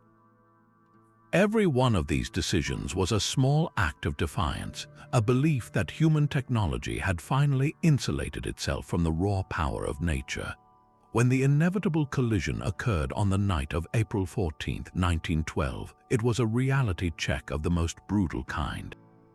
The iceberg did not simply punch a hole in the side of the ship. It inflicted a series of long, grinding gashes along its hull, popping rivets and flooding 5 of those supposedly watertight compartments.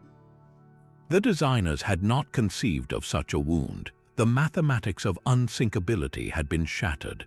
What followed was not a sudden plunge, but a slow 2-hour and 40-minute descent into chaos, a drawn-out ceremony that laid bare the social hierarchies of the Edwardian world. The famous edict of women and children first was applied with stark inequality. In first class, the protocol was largely followed, with a survival rate for women and children of over 97%.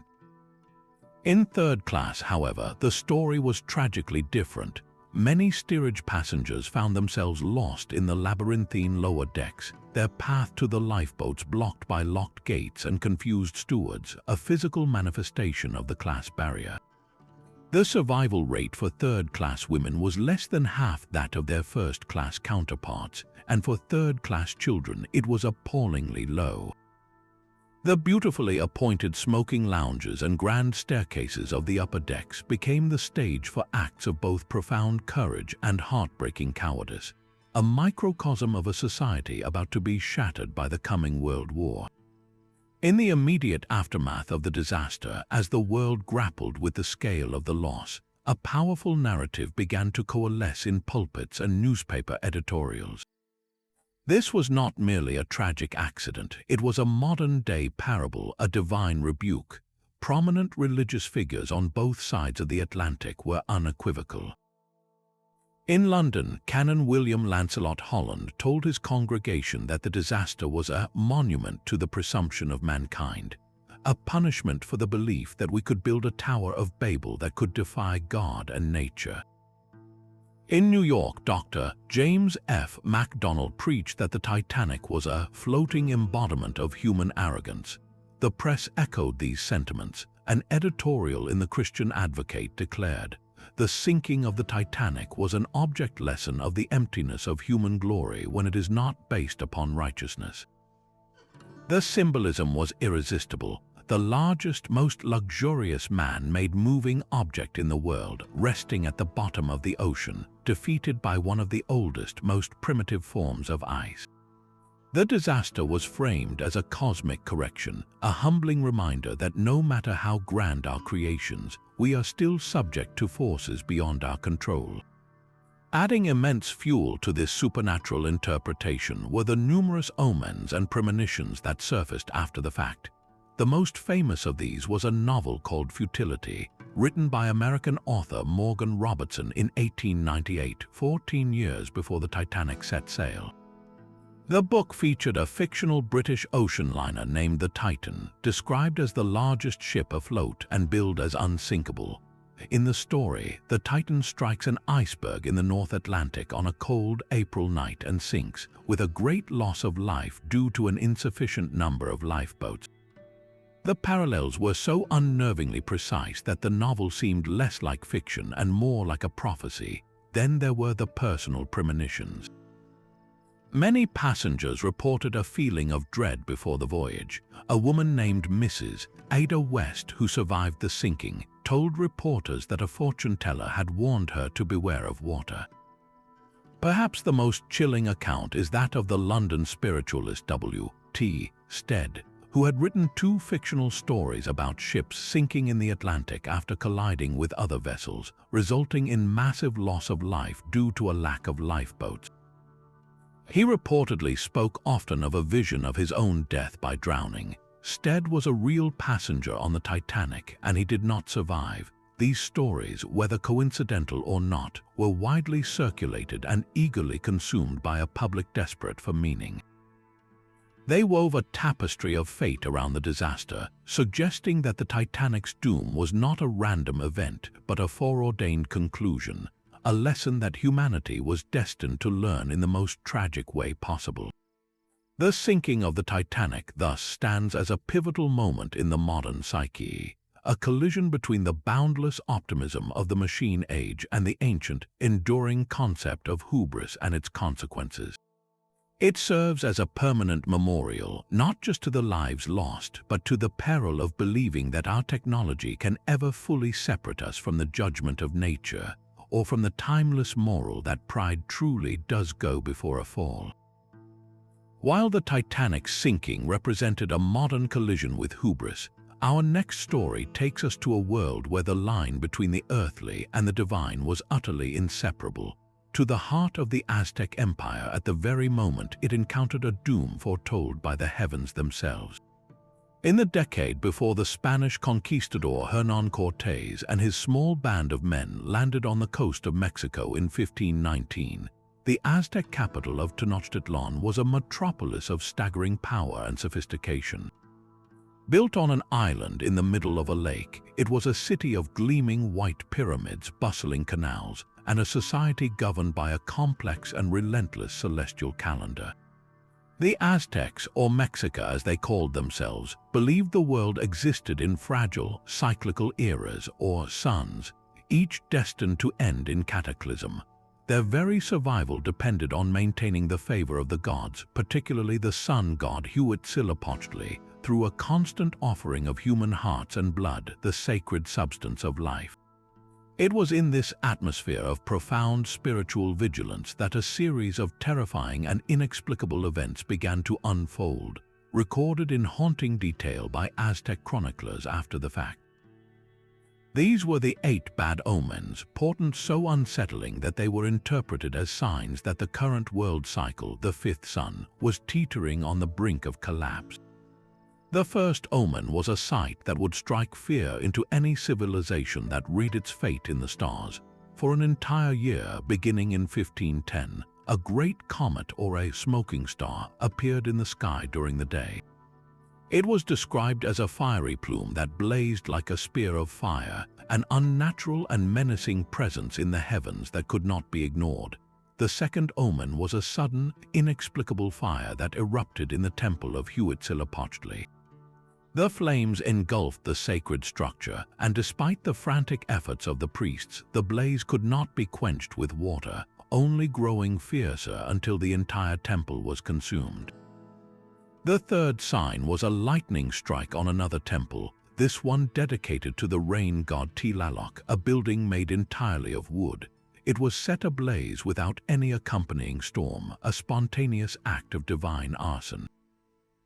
The fourth omen was even more bizarre, as comets were seen to split into 3 parts in the sky, raining fire as they streaked across the night. The fifth portent was perhaps the most visceral. The waters of the lake surrounding Tenochtitlan suddenly began to boil and churn, whipped into a frenzy by a windless tempest that collapsed many homes into the water. The final 3 omens moved from grand natural phenomena to deeply personal and psychological terrors. The sixth omen was the sound of a weeping woman heard throughout the night, her voice crying out, "My beloved children, we must flee far away from this city." This spectral lament, a direct warning of abandonment, haunted the darkness. The seventh was the report of fishermen capturing a strange, ash-colored bird resembling a crane. When the Emperor Moctezuma himself looked into the mirror-like disc on its head, he saw a vision of strange men armed for war, riding on what appeared to be deer moving across distant mountains. This was a chilling premonition of the Spanish cavalry, a sight completely alien to the Aztec world. The eighth and final omen was the appearance of monstrous beings in the streets, men with 2 heads but only 1 body, who were brought before the emperor only to vanish when he looked away. Each of these events, from celestial fires to phantom voices, systematically dismantled the Aztec sense of cosmic order, creating a pervasive atmosphere of dread and a conviction that the gods were profoundly displeased. This spiritual crisis was compounded by a powerful and deeply ingrained prophecy. The Aztecs awaited the return of the feathered serpent god, Quetzalcoatl, the benevolent deity who had once ruled a golden age and then departed over the eastern sea, promising to return one day to reclaim his kingdom. The legend described Quetzalcoatl as a tall, fair-skinned, bearded man.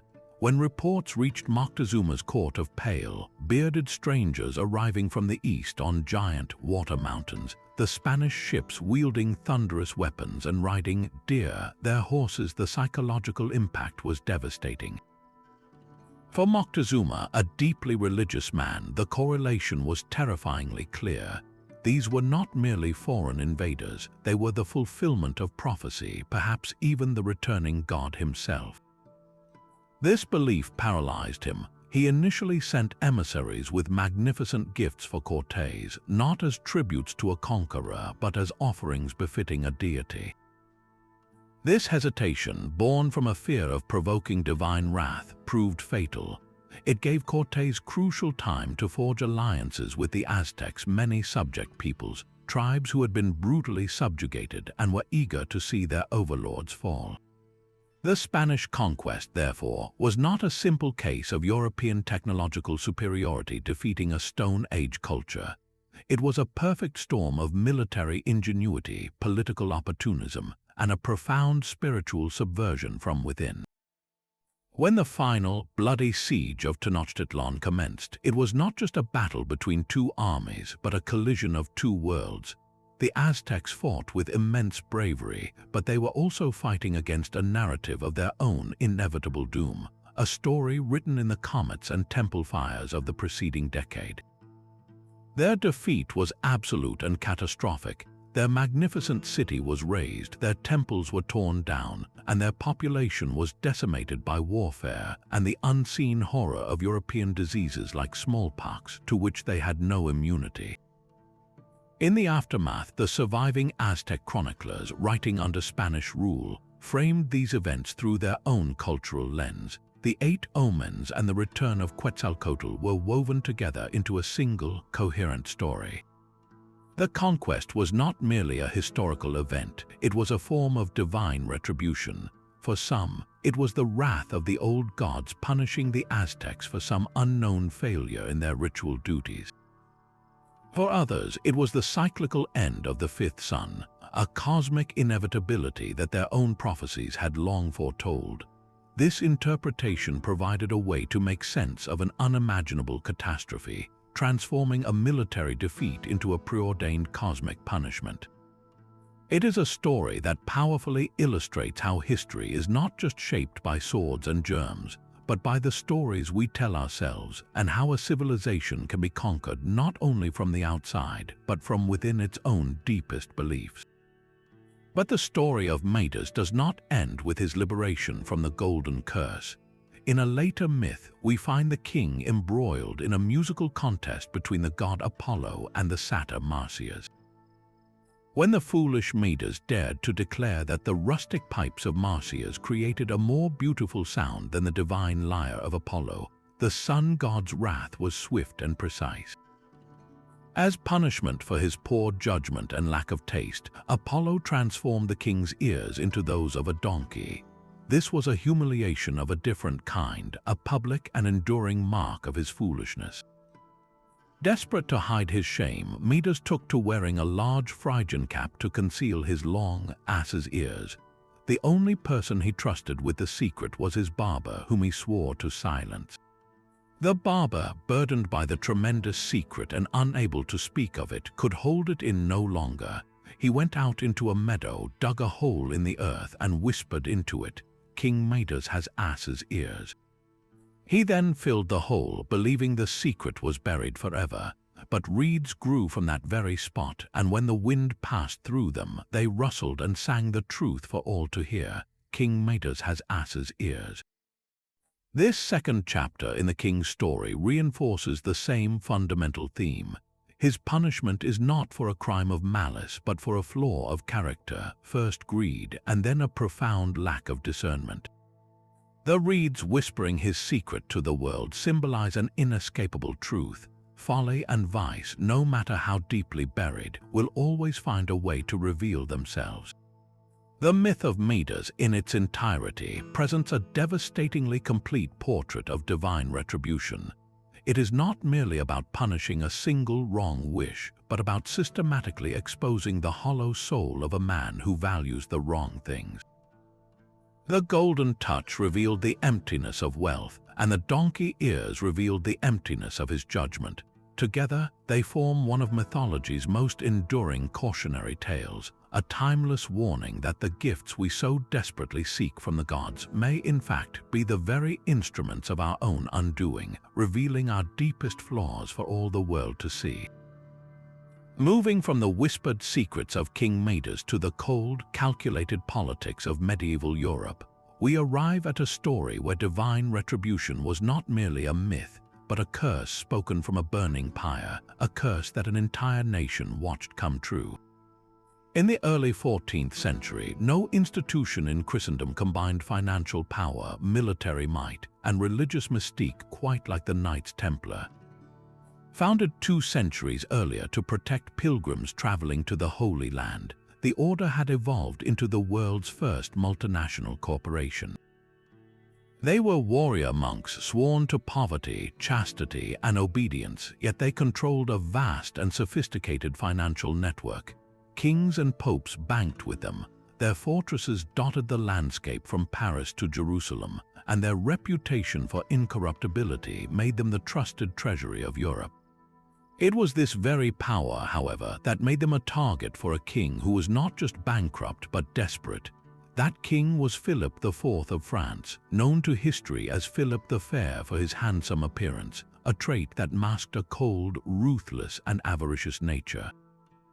His ambitions for a centralized French state, coupled with his wars against England and Flanders, had left his treasury drained. He had already debased the currency and expelled the Jewish and Lombard moneylenders to seize their assets, but it was not enough.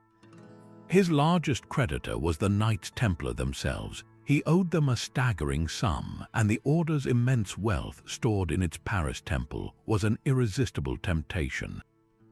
To simply demand the money was impossible. The Templars were an independent power, answering directly to the Pope, not to any king. So Philip devised a plan of breathtaking audacity and cynicism. He would not just seize their wealth, he would destroy the order itself, and he would do it under the cloak of piety, accusing them of crimes so heinous that no one would dare defend them. On Friday, October 13, 1307, in a synchronized dawn raid across France, Philip's agents swooped down, arresting hundreds of Templars, including their aged Grand Master Jacques de Molay. The charges, meticulously fabricated by the king's ministers, were designed to shock and disgust all of Christian Europe: heresy, spitting on the cross, worshipping a mysterious idol known as a Baphomet, and institutionalized sodomy. The secret initiation rituals of the Templars, held behind closed doors, were twisted into evidence of devil worship.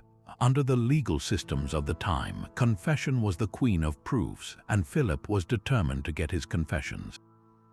What followed was a state-sanctioned program of horrific torture. Templar knights, men who had faced Saracen armies in battle, were subjected to the rack, their limbs slowly dislocated. Others had their feet roasted over fires until the bones fell from their flesh. Some were starved and deprived of sleep for days on end. Unsurprisingly, many broke, including de Molay himself, and confessed to the absurd litany of charges. The Pope, Clement V, who was largely a puppet of the French crown, was pressured into suppressing the order, though he seemed conflicted and hesitant until the very end. The show trials dragged on for years, but the end was inevitable. In March 1314, Jacques de Molay was brought before a tribunal to hear his final sentence, life imprisonment. But in a moment of stunning defiance, the old Grand Master regained his courage. He withdrew his forced confession, declaring that the order of the temple was pure and holy, and that the charges against it were complete lies. He and another high-ranking Templar, Geoffroy de Charny, were immediately condemned as relapsed heretics. That same day, they were taken to a small island on the river Seine in Paris and prepared for execution by burning. As the flames climbed around him, de Molay did not scream in agony, but instead, with a voice that carried across the water, he issued a curse. He summoned Pope Clement and King Philip to meet him before the throne of God within the year, to answer for their treachery and injustice.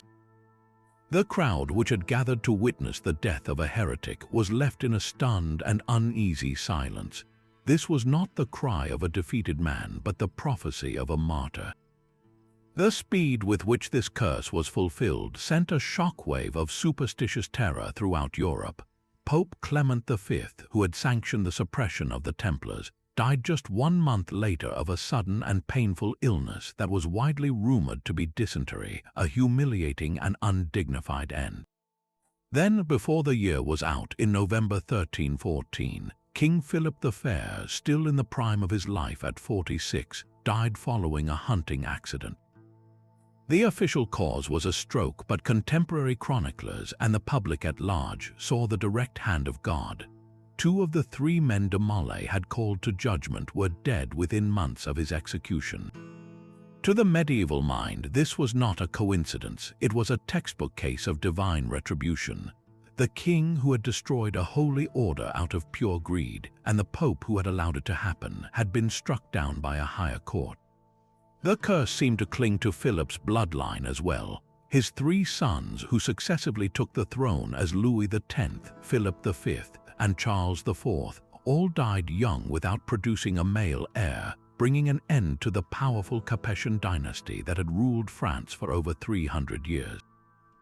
This succession crisis would directly lead to the 100 Years' War, a conflict that would devastate France for generations. The destruction of the Knights Templar, therefore, was seen not just as a personal sin for which Philip was punished, but as a national crime that brought a curse upon the entire kingdom. The story endures as one of history's most chilling examples of how an act of political avarice, cloaked in false piety, can seemingly call down a judgment that reshapes the destiny of nations, proving that even the most powerful king is not beyond the reach of a justice that transcends this world. And so we arrive at a moment when the very idea of divine retribution was shaken to its core, not by a philosopher's argument, but by the violent trembling of the earth itself. It was the morning of All Saints' Day, November 1st, 1755, in Lisbon, Portugal.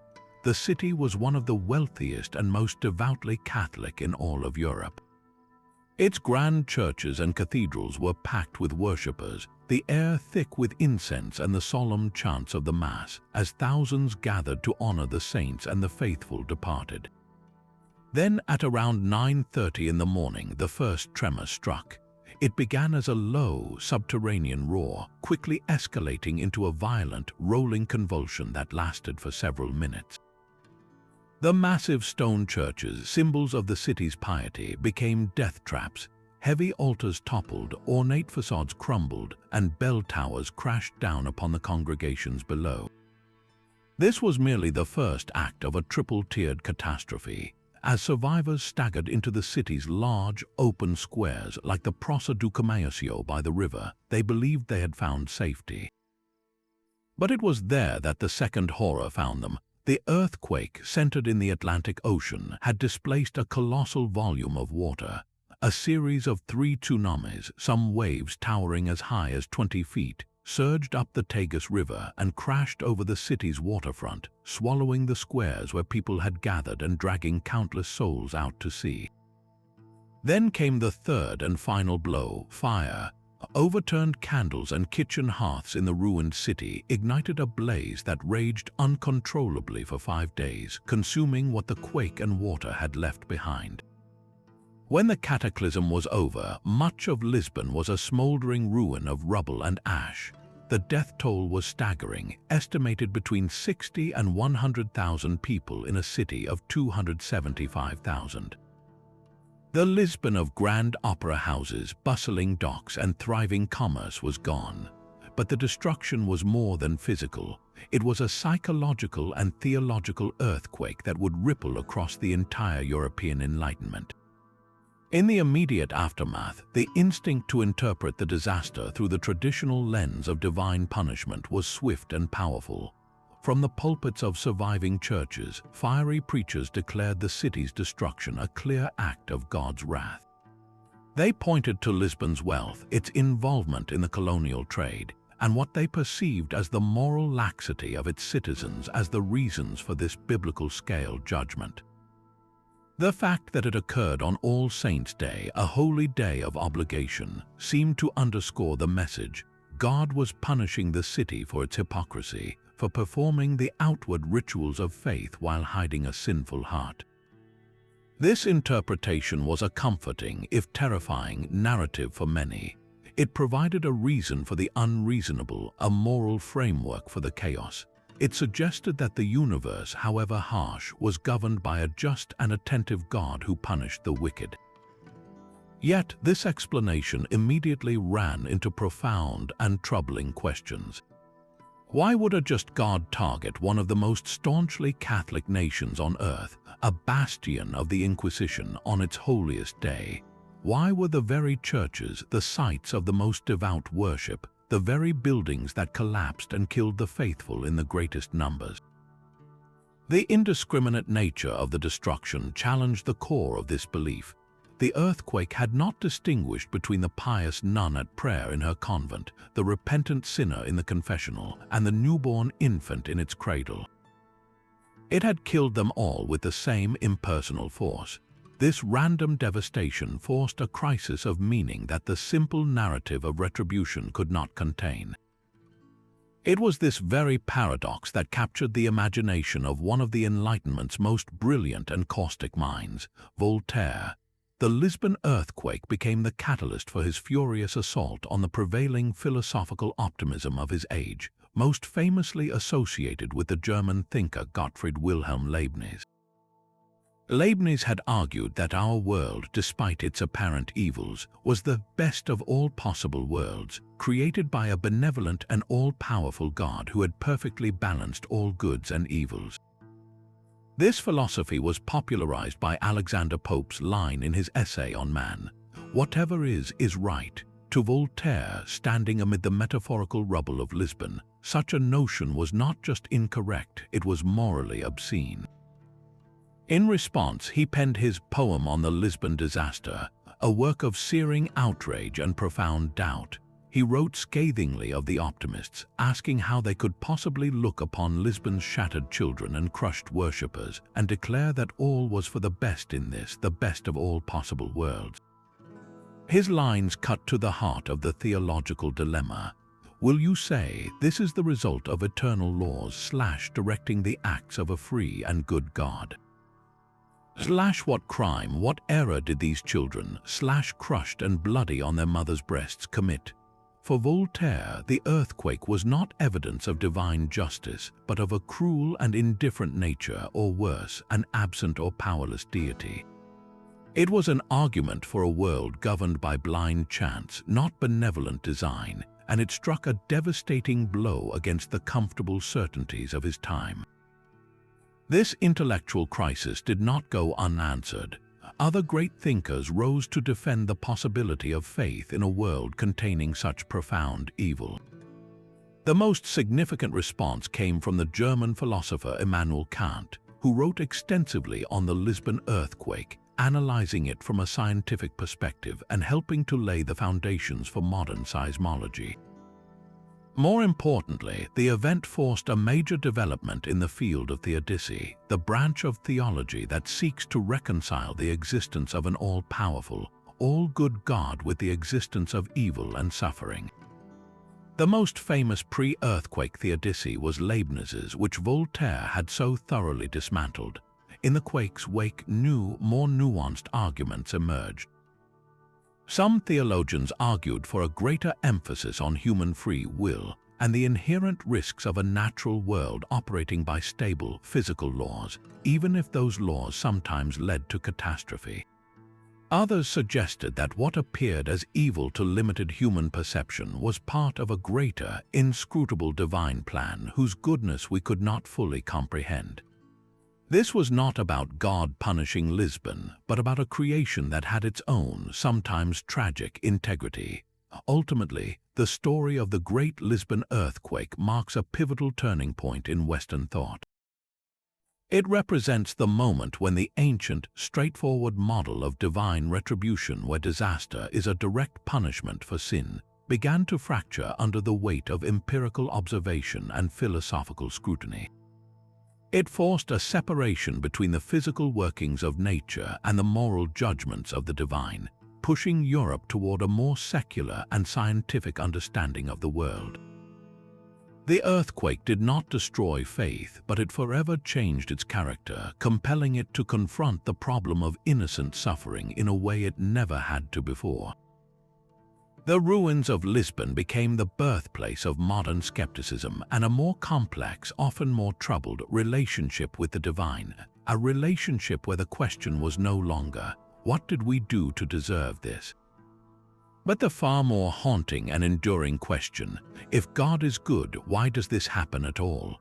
From the philosophical earthquake of Lisbon, we travel back in time to a political one, the bloody floor of the Roman Senate on the Ides of March in the year 44 before the Common Era. The figure at the center of this storm was Gaius Julius Caesar, a man who had, through sheer military genius and political cunning, effectively ended the centuries-old Roman Republic. He had been declared dictator for life, a title that sounded its final death knell for the shared power that was the Republic's proudest tradition. To his supporters, he was a necessary strongman bringing order. To his enemies in the senatorial class, he was a tyrant in all but name, a king who trampled the ancient liberties for which their ancestors had fought. And in the days leading up to his murder, the ancient sources tell us, the very fabric of the world seemed to tear, offering a chorus of warnings that the favor of the gods was slipping away. The most famous of these, immortalized by Shakespeare, was the soothsayer's direct and public admonition, beware the Ides of March. The Ides, simply the 15th day of the month in the Roman calendar, should have been a day of celebration, marking the first full moon of the new year. But this warning transformed it into a deadline. The historian Plutarch records that Caesar initially dismissed the man, but as the day dawned, he encountered him again, and with a hint of arrogance remarked that the Ides of March had come, to which the soothsayer replied with chilling calm, "I, Caesar, but not gone."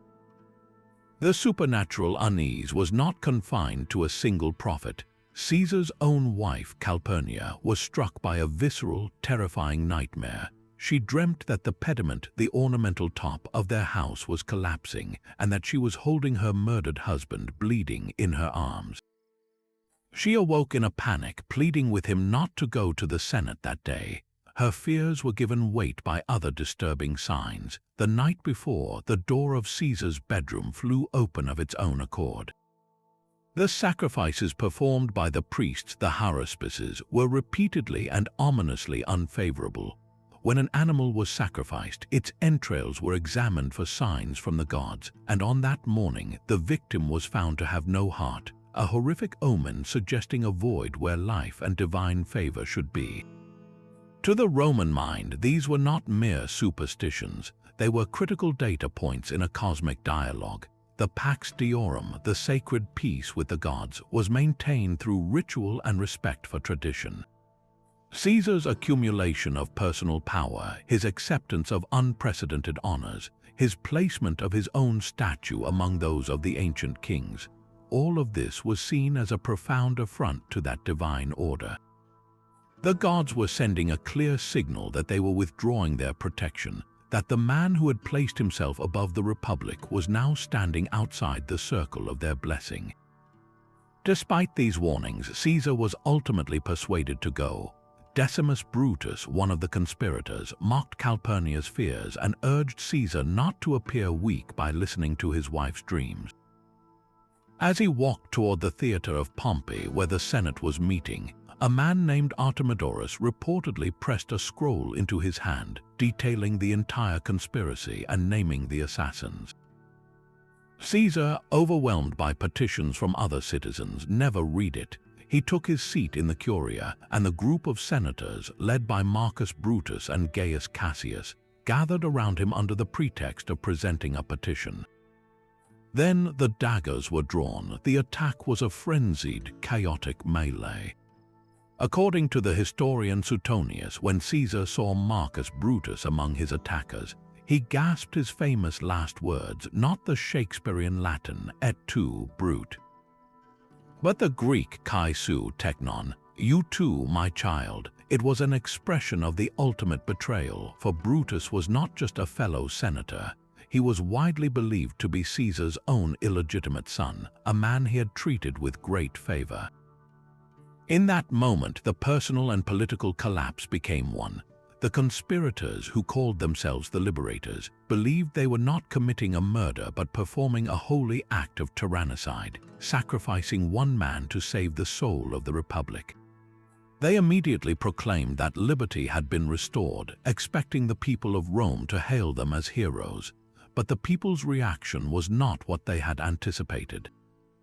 The public, who had benefited from Caesar's reforms and land distributions, met the news with grief and horror, not celebration.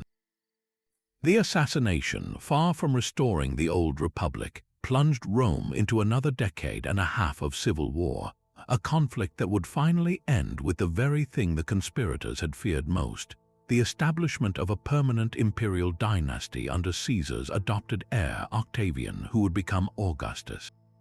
For the contemporary observers and later Roman historians, this outcome was deeply significant.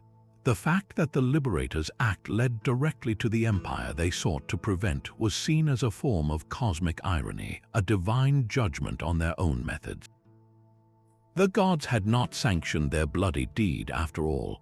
The tragedy was complete. The man who offended the gods by his ambition was struck down, and the men who struck him down were, in turn, destroyed by the consequences of their actions.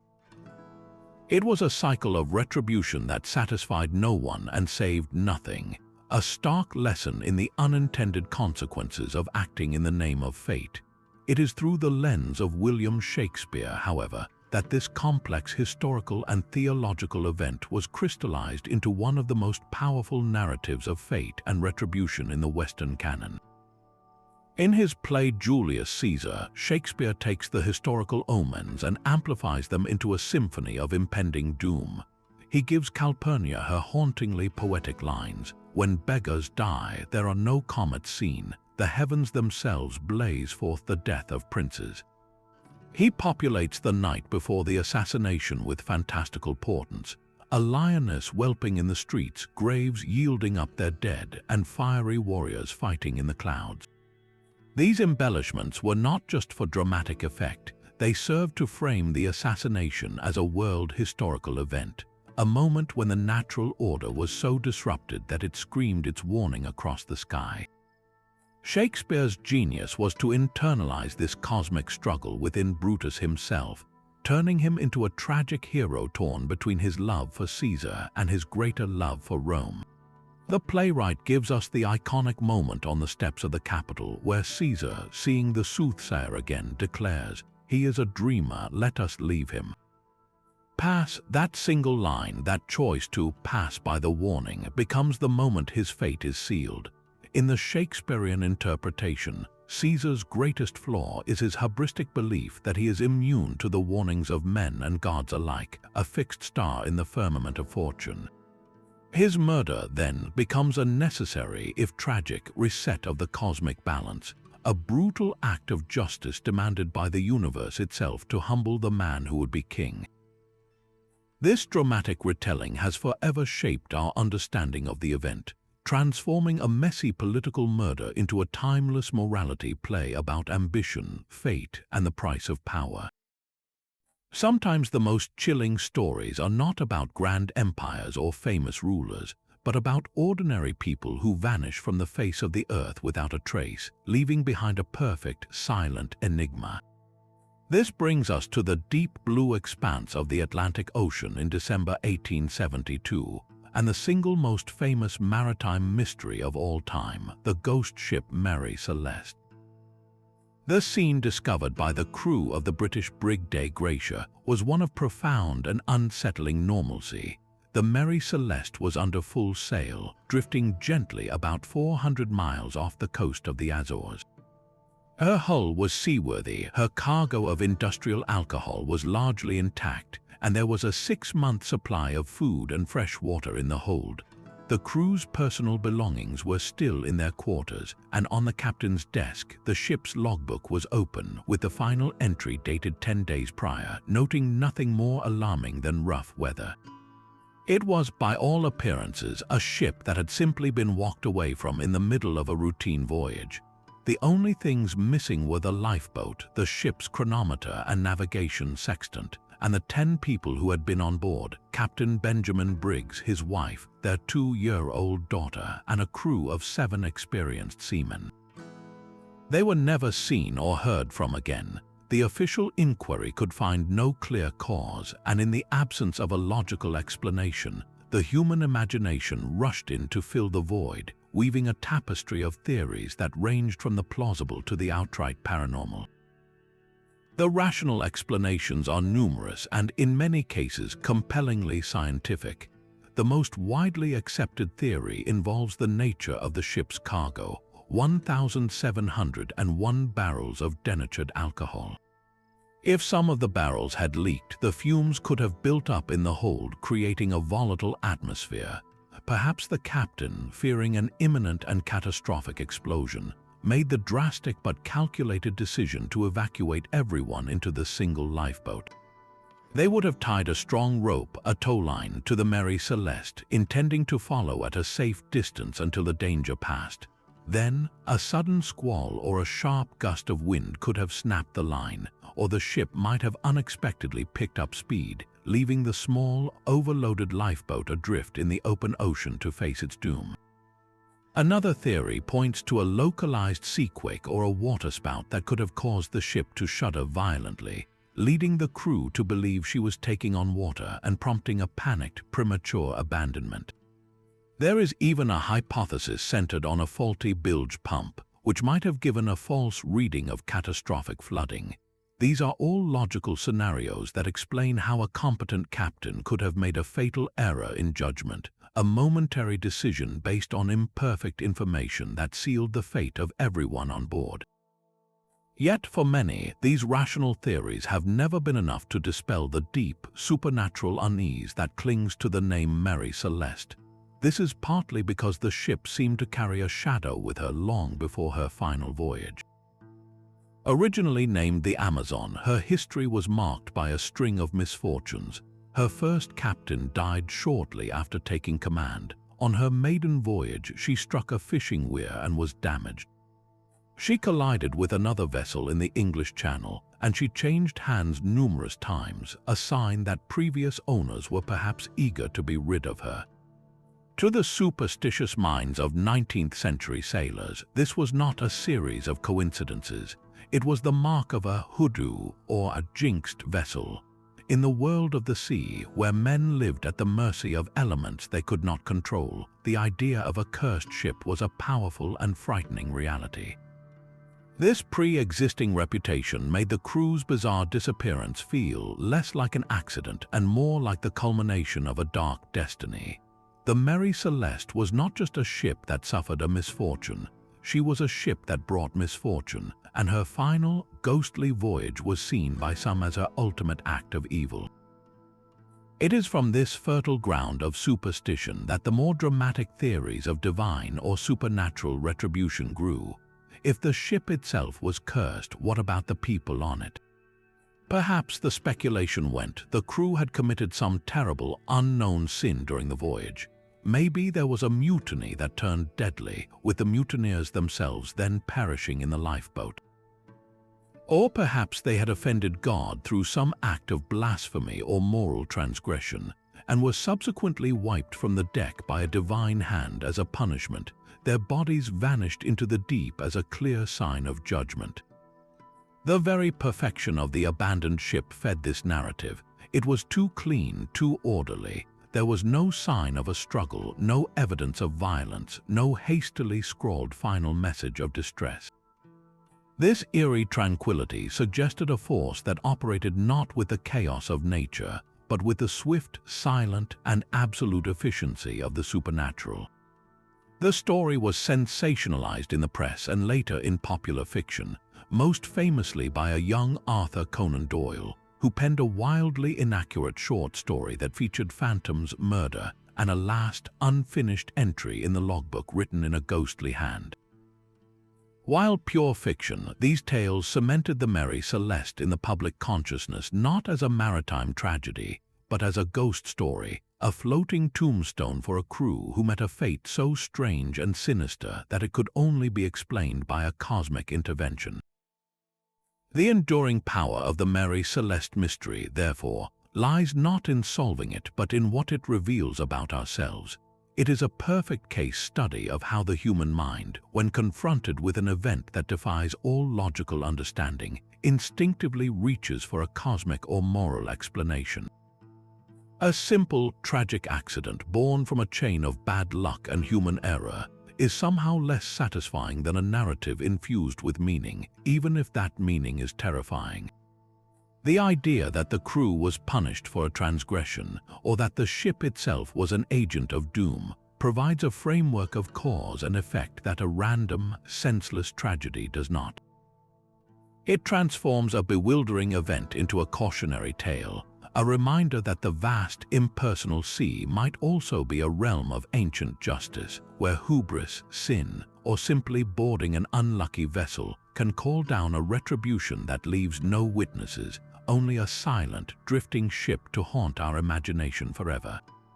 Yet another profound shift in the setting of our stories brings us from the open ocean to the vast, flat heartland of the United States, to an ecological catastrophe that felt, to many who lived through it, like a plague straight from the pages of the Old Testament.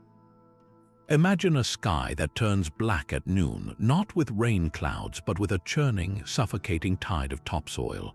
Imagine dust sifting through every crack in your home, coating your furniture, your food, and the very lungs of your children.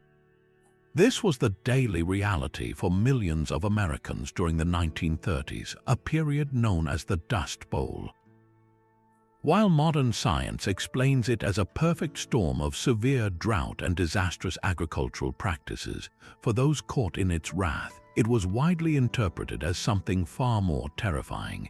A divine punishment leveled against the nation for its greed and its failure to be proper stewards of the earth.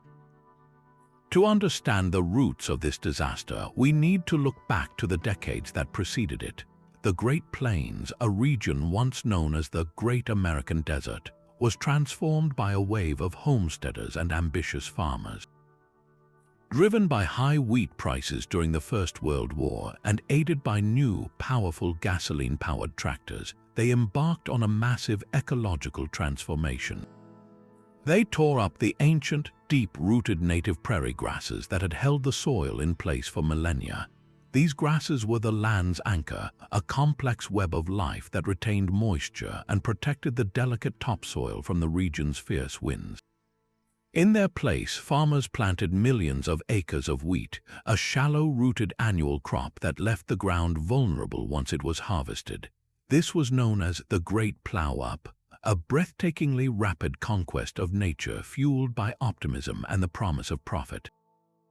For a while it worked. The rains came and the land yielded bumper crops, creating a temporary illusion of boundless fertility.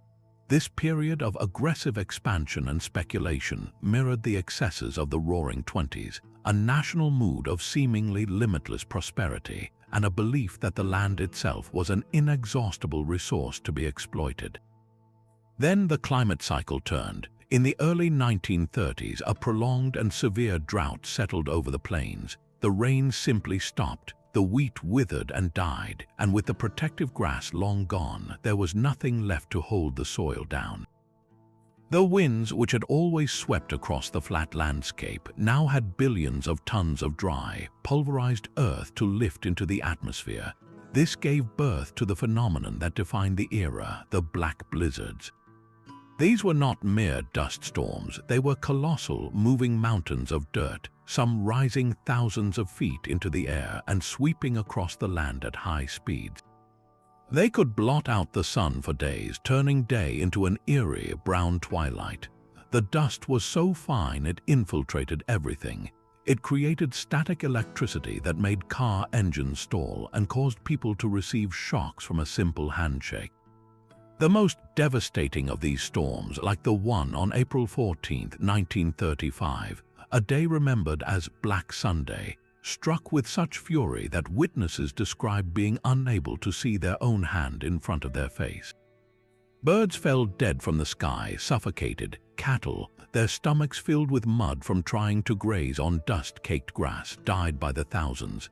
This was not a quick disaster, but a slow, grinding, years-long suffocation of an entire region. In the face of such profound and relentless suffering, people searched for a reason, and for a deeply religious population, the answer was found in the Bible. Across the pulpit-ridden landscape of rural America, preachers delivered fiery sermons that framed the Dust Bowl not as a meteorological event, but as a direct message from God. They pointed to the Old Testament, to the prophets who warned that the land would vomit out its inhabitants if they defiled it. This was interpreted as a punishment for the collective sin of greed, the unbridled pursuit of wealth that had led farmers to strip the land bare without a thought for the future. It was seen as retribution for the hubris of the 1920s, a decade widely perceived by many as a time of moral decay, with its flappers, its speakeasies, and its rejection of traditional values.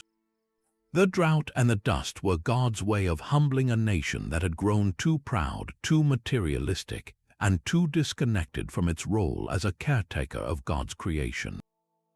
This interpretation was not confined to a few fringe churches. It was a mainstream and powerful narrative that gave a framework of meaning to the chaos.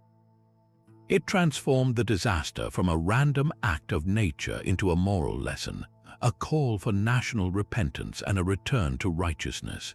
One of the most poignant and enduring literary reflections of this belief comes from John Steinbeck's classic novel, The Grapes of Wrath. While the book chronicles the journey of the Joad family as they flee the Dust Bowl for California, it is also steeped in this theological interpretation of events. The land itself is a character, one that has been violated and is now exacting its revenge. The novel is filled with passages where the displaced farmers grapple with their fate, questioning whether they are being punished by a wrathful God. This sentiment was echoed in the folk music of the era, with songs like The Great Dust Storm detailing the terror of the black blizzards and often framing the event in apocalyptic terms. This cultural response cemented the idea in the national psyche that the Dust Bowl was a man-made disaster with a divine dimension, a direct consequence of breaking a sacred covenant with the land. The legacy of the Dust Bowl and the religious interpretation that surrounded it stretches far beyond the 1930s. It served as a brutal, nationwide lesson in ecology, forcing the government and the public to confront the consequences of unsustainable farming.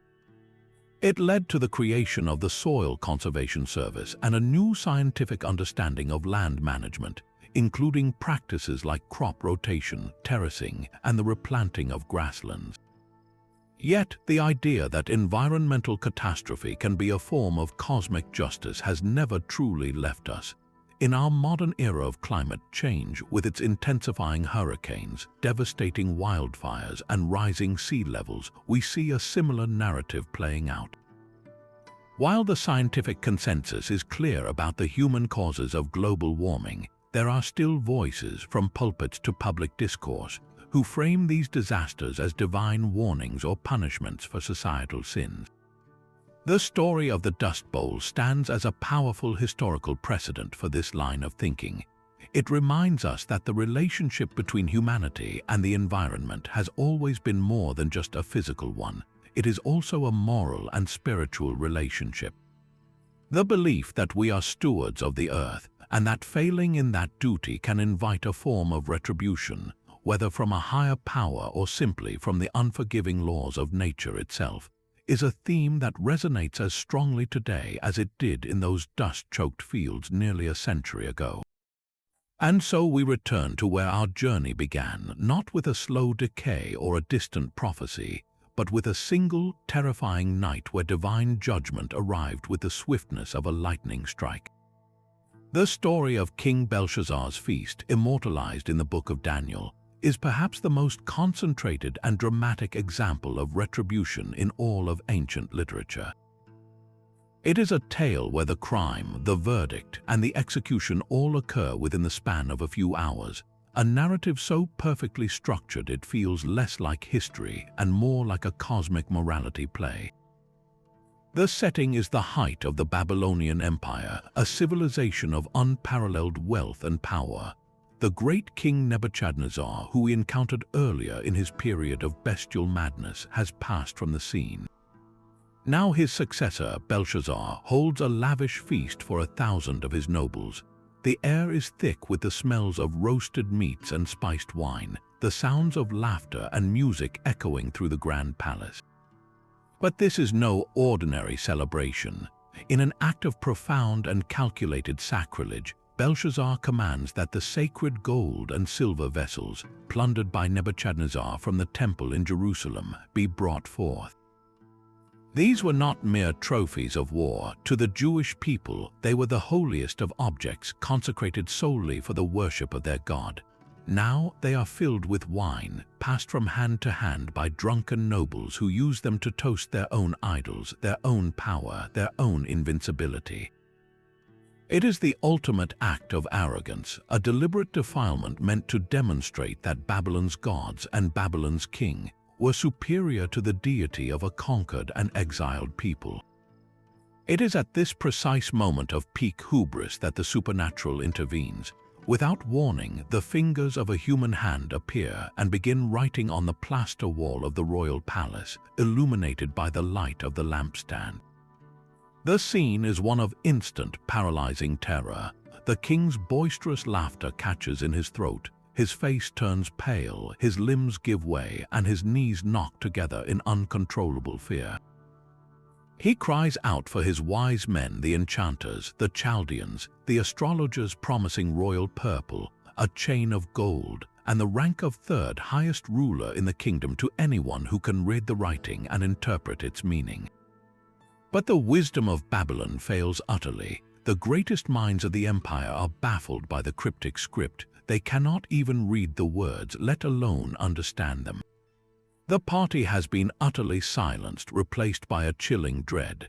It is the queen who, hearing the commotion, enters the hall and reminds the terrified king of a man he has forgotten. She speaks of Daniel, a captive from Judah, in whom is the spirit of the holy gods, a man known for his insight, understanding, and wisdom. In his moment of crisis, the pagan king is forced to turn to a prophet of the very God he has just insulted. Daniel is summoned, and the king repeats his extravagant offer, but the prophet, unmoved by the promises of wealth and status, responds with a stunning rebuke.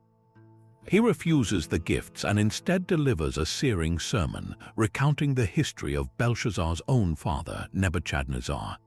He reminds the king how Nebuchadnezzar was humbled by God for his pride, driven from men to live like a beast until he acknowledged that the Most High God is sovereign over all kingdoms on earth. Then Daniel turns his gaze directly to Belshazzar. "But you, Belshazzar, his son," he declares, "have not humbled your heart, though you knew all this." This is the core of the indictment. Belshazzar's sin is not one of ignorance, it is one of deliberate, knowing defiance. He was aware of the lesson taught to his predecessor, and he chose to defy it, elevating himself directly against the divine sovereignty he knew to be real. His act of sacrilege was not a simple party foul, it was a conscious challenge to a higher power. Only then does Daniel turn to the writing on the wall. He reads the 4 Aramaic words, mean, tekel, upharsin. His interpretation is a death sentence for the king and his kingdom. Mean, God has numbered the days of your reign and brought it to an end. Tekel, you have been weighed on the scales and found wanting. Peers, your kingdom is divided and given to the Medes and Persians. The word upharsin is simply the plural form of peers, reinforcing the verdict. The message is a masterpiece of poetic justice. The king who thought his power and his feast would last forever is told his time is up. The man who weighed out the sacred vessels for his own pleasure is himself weighed in the divine balance and found to be spiritually bankrupt. The narrative does not linger. The climax is as swift as the judgment is absolute. That very night, while the words are still fresh on the wall and the terror still fresh in the palace, Belshazzar, the king of the Chaldeans, is slain. The biblical account is stark and unadorned, offering no details of the struggle. Historical sources suggest the city was taken not by a long siege, but by a clever stratagem. The Persian army under Cyrus the Great diverted the Euphrates River, which flowed through the center of Babylon, and marched their soldiers along the riverbed under the massive walls. The city, so confident in its impregnability, was caught completely by surprise during a festival. The connection is irresistible. The feast described in Daniel may well have been this very festival, a national celebration that left the city vulnerable. In a single, fateful night, the greatest empire the world had yet seen passed from Belshazzar to Darius the Mede. The story's power lies in its breathtaking efficiency. The crime of sacrilege is met with an immediate, undeniable, and fatal response. There is no period of waiting, no slow decline. The writing appears, the prophet speaks, and the kingdom falls. It is the ultimate expression of a world governed by a moral order that will not tolerate such flagrant arrogance. For the exiled Jewish community for whom this story was written, it was a powerful testament that their God was not defeated, that he remained sovereign even over their powerful captors, and that the proud would ultimately be brought low. It stands forever as a warning etched not just on a palace wall, but on the conscience of history itself. A timeless reminder that those who mock the sacred and believe themselves beyond reproach may find their reckoning arrives before the wine in their cups has even gone dry. Leaving the biblical deserts and ancient curses behind, we now step into the opulent yet decaying world of Imperial Russia, where the fate of a 300-year dynasty would be sealed in a dank basement in Yekaterinburg.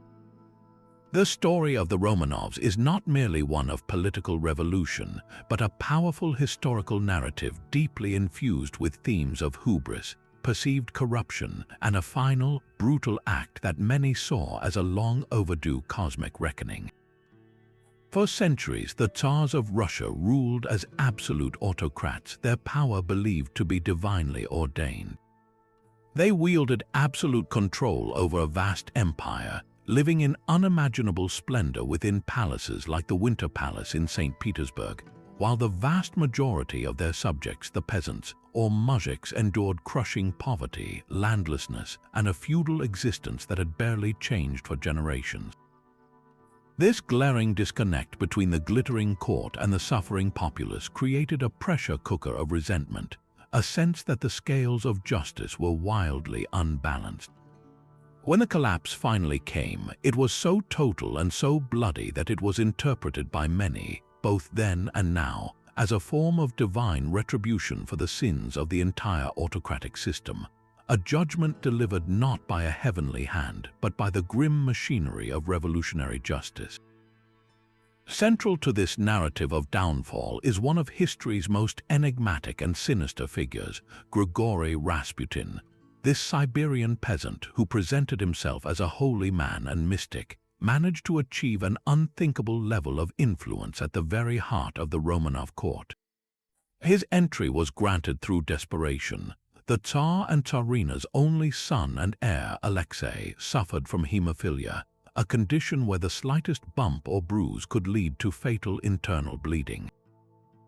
The royal physicians were powerless. In stepped Rasputin, whose calming presence and mysterious abilities seemed, on several documented occasions, to alleviate the boy's suffering and stop his bleeding episodes. To the deeply religious and increasingly isolated Tsarina Alexandra, this was not mere chance, it was a miracle. She became convinced that Rasputin was a man of God, sent to protect her son and, by extension, the future of the dynasty. Her faith in him was absolute and unshakable. Rasputin, in turn, used this unparalleled access to insinuate himself into political affairs. He offered the Tsarina advice on state matters, and she, in turn, pressed her husband, the often indecisive Tsar Nicholas II, to act upon it. Rasputin's personal life, however, was a scandalous counterpoint to his holy facade. He was widely reported to be a drunkard and a womanizer, rumors that were gleefully spread by the press and seized upon by the aristocracy and the common people alike.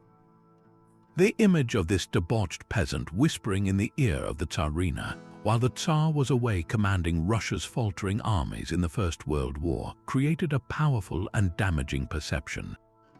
The court was seen as morally corrupt, under the thumb of a sinister, dark force. This narrative of a holy court corrupted by an evil influence was a potent symbol for the spiritual rot that many believed had infected the entire Romanov regime, making their eventual fate seem like a divine cleansing. This brewing storm of discontent had already erupted into violence more than a decade before the final revolution. On a Sunday in January 1905, a peaceful procession of thousands of workers and their families, led by a priest named Father Georgy Gapon, marched towards the Winter Palace. They were carrying icons and singing hymns, intending to present a humble petition to the Tsar, whom they still referred to as their little father, asking for better working conditions and political reforms. They believed he would hear their pleas and help them. Instead, they were met by lines of imperial soldiers who, fearing the crowd's size and intent, opened fire. The massacre that followed, known as Bloody Sunday, left hundreds, perhaps over 1,000, men, women, and children dead or wounded in the snow-covered streets. The psychological impact on the nation was catastrophic. The myth of the benevolent Tsar, the protector of his people, was shattered forever. In the eyes of millions, Nicholas II was no longer little father, but Nicholas the Bloody. This event is often seen as the point of no return, the original sin for which the Romanov dynasty would ultimately pay. For those who believed in a moral universe, Bloody Sunday was an unforgivable transgression, a moment when the anointed ruler turned his weapons on his own supplicant people, irrevocably severing the sacred bond between ruler and ruled and stacking the ledger of cosmic justice heavily against his house. The final collapse came amidst the colossal strain of the First World War. By 1917, Russia was exhausted. Millions of its soldiers had died in poorly led campaigns. The home front was plagued by food shortages and hyperinflation, and the government, with the Tsar at its head, seemed utterly incompetent and detached from the suffering of its citizens. The February Revolution forced Nicholas to abdicate the throne, ending centuries of Romanov rule. The family was placed under house arrest, first at their palace outside St. Petersburg, and then, as the Bolsheviks seized power, they were moved to the remote Siberian city of Yekaterinburg. There, in the middle of the night of July 17, 1918, in the basement of a merchant's house commandeered by the Bolsheviks, the final act of retribution was carried out. The entire family, Nicholas, Alexandra, their 4 daughters Olga, Tatyana, Maria, and Anastasia, and their son Alexei, along with their doctor and 3 loyal servants, were woken and told they were being moved for their own safety. Instead, they were lined up against a wall and executed by a firing squad. The killers were so determined to erase any possibility of a symbolic restoration that they bayoneted the bodies, doused them in acid, and burned them before burying the remains in a secret, unmarked grave in a forest. The brutality was absolute, an act intended not just to kill but to obliterate. In the aftermath, the interpretation of these events as divine judgment was powerfully reinforced by the Russian Orthodox Church outside of Russia, which canonized the Romanovs as passion bearers, a specific category of saint who meets death with Christian humility without actively seeking martyrdom. This act of canonization frames their execution not just as a political murder, but as a religious sacrifice. They are seen as having accepted their terrible fate with faith and dignity, their blood symbolically washing away the sins of the regime they represented. This religious lens completes the narrative arc of retribution and redemption. The dynasty that ruled by divine right was, in the end, brought down by forces that many viewed as instruments of a higher justice, punishing them for the systemic oppression of their people, the corruption of their court, and the specific, unforgotten crime of Bloody Sunday. Their story endures as a somber and complex testament to the fact that when a ruling power becomes entirely disconnected from the people it governs, when it is perceived as both morally and spiritually bankrupt, its downfall often feels like more than just a political change. It feels like a verdict from history itself, a necessary and violent rebalancing of the scales. Now let us journey from the frozen darkness of a Siberian basement to the scorching, sun-baked mud-brick cities of ancient Egypt, where the concept of divine retribution was etched into history with perhaps the most famous sequence of judgments ever recorded, the 10 Plagues. This foundational narrative from the Book of Exodus presents a dramatic, escalating confrontation between the God of an enslaved people and the divine authority of the most powerful empire on earth. It is far more than a simple tale of miraculous spectacle. It is a meticulously structured theological argument, a series of targeted, symbolic attacks designed to systematically dismantle the entire Egyptian cosmological system and prove beyond any doubt whose power truly governed the world. The stage is set with a profound injustice. The Israelites, descendants of Joseph who once saved Egypt from famine, are now a vast population of slaves brutally oppressed by a pharaoh who fears their numbers. In this context, the plagues are not arbitrary acts of violence. They are a divine lawsuit, a legal proceeding where Yahweh, the God of Israel, brings case after case against the gods of Egypt, culminating in a verdict that shatters the nation's very foundation. The escalation begins not with outright destruction, but with a disruption of the ordinary, a warning shot across the bow of Egyptian normality. The first plague, the turning of the Nile River to blood, was a direct assault on the heart of Egyptian life and identity. The Nile was not just a water source, it was a god Hapi, the god of the annual inundation who brought fertility and life to the land. To turn this lifeblood of the nation into a stinking, undrinkable river of death was to strike at the core of Pharaoh's power and the primary deity that sustained his kingdom. The following plagues then build in intensity and reach, moving from the river to the land. the plague of frogs associated with the goddess Hecate, who had the head of a frog and was a symbol of fertility and birth, saw these sacred creatures overrun every home, even the royal bedchambers, turning a symbol of life into a widespread nuisance. Then came the lice, or perhaps gnats or mosquitoes, springing from the dust to infest every man and animal. This was a blow to the very earth itself, and the Egyptian magicians, who had mimicked the first two plagues through their own arts, finally confessed their inability, declaring, "This is the finger of God." The distinction between the Israelites and the Egyptians also becomes clear as the land of Goshen, where the Israelites lived, begins to be spared from the subsequent afflictions. The next wave of plagues introduces a sharper distinction and a more personal cost. Swarms of flies, potentially the dog fly sacred to the god Uachit, blanket the land, corrupting everything they touch. Then a severe pestilence strikes the Egyptian livestock in the fields: cattle, horses, donkeys, camels, and flocks. This was a direct challenge to deities like Hathor, the mother goddess often depicted as a cow, and Apis, the sacred bull worshipped in Memphis. The economic and religious damage was mounting, yet Pharaoh's heart remained hardened. The sixth plague then became intensely personal. Boils and sores breaking out on the skin of every Egyptian and their remaining animals afflicted the bodies of the people themselves. This was a particular humiliation for the Egyptian priesthood and for Pharaoh, who was considered a living god. Ritual purity was essential for their religious functions, and these painful, visible sores rendered them ceremonially unclean, unable to perform their duties to the very gods they believed could protect them.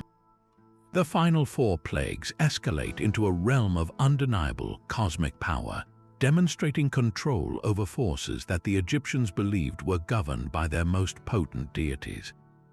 The plague of hail mixed with fire was an assault on the sky gods. Nut was the goddess of the sky, and Set was the god of storms and chaos. Here, the heavens themselves rained down destruction upon the crops and any person or animal left outdoors. The locusts that followed consumed whatever the hail had left, a further blow to the food supply and a demonstration of power over the god Sennacherib, a protector against pests. Then came the ninth plague, a darkness so thick it could be felt, a gloom that blotted out the sun god Ra for 3 days. Ra was the supreme deity of the Egyptian pantheon, the father of the pharaohs, the source of light, order, and life itself. To extinguish his light was to plunge the entire Egyptian worldview into chaos and to assert sovereignty over the king of the gods. Throughout these escalating warnings, Pharaoh's heart is described as being hardened, both by his own stubbornness and, in some passages, by God's own action, intensifying the confrontation to ensure the ultimate demonstration of divine power and justice would be unmistakable. This long, deliberate process culminates in the 10th and most devastating plague, the death of the firstborn. This was not merely a final, terrible punishment. It was a precise and profound act of judgment that struck at the very principle of Egyptian succession and divine kingship. The pharaoh himself was considered the firstborn son of the gods, and the firstborn son in every household, from the highest to the lowest, represented the future and continuity of the family and the state. By claiming every firstborn, from the heir to the throne to the prisoner in the dungeon, the narrative delivers a catastrophic verdict on the entire Egyptian system. It was the ultimate price for the earlier Egyptian decree to drown Israelite boys in the Nile, a perfect, if terrifying, measure-for-measure justice. The institution of the Passover, where the Israelites were instructed to mark their doorposts with the blood of a lamb so the destroyer would pass over their homes, cemented the distinction between the oppressor and the oppressed. In a single horrific night, the wails of grief rose from every Egyptian household, and the resistance of the mighty pharaoh was finally, completely broken. He not only released the Israelites but effectively drove them out of his land, pleading with them to go.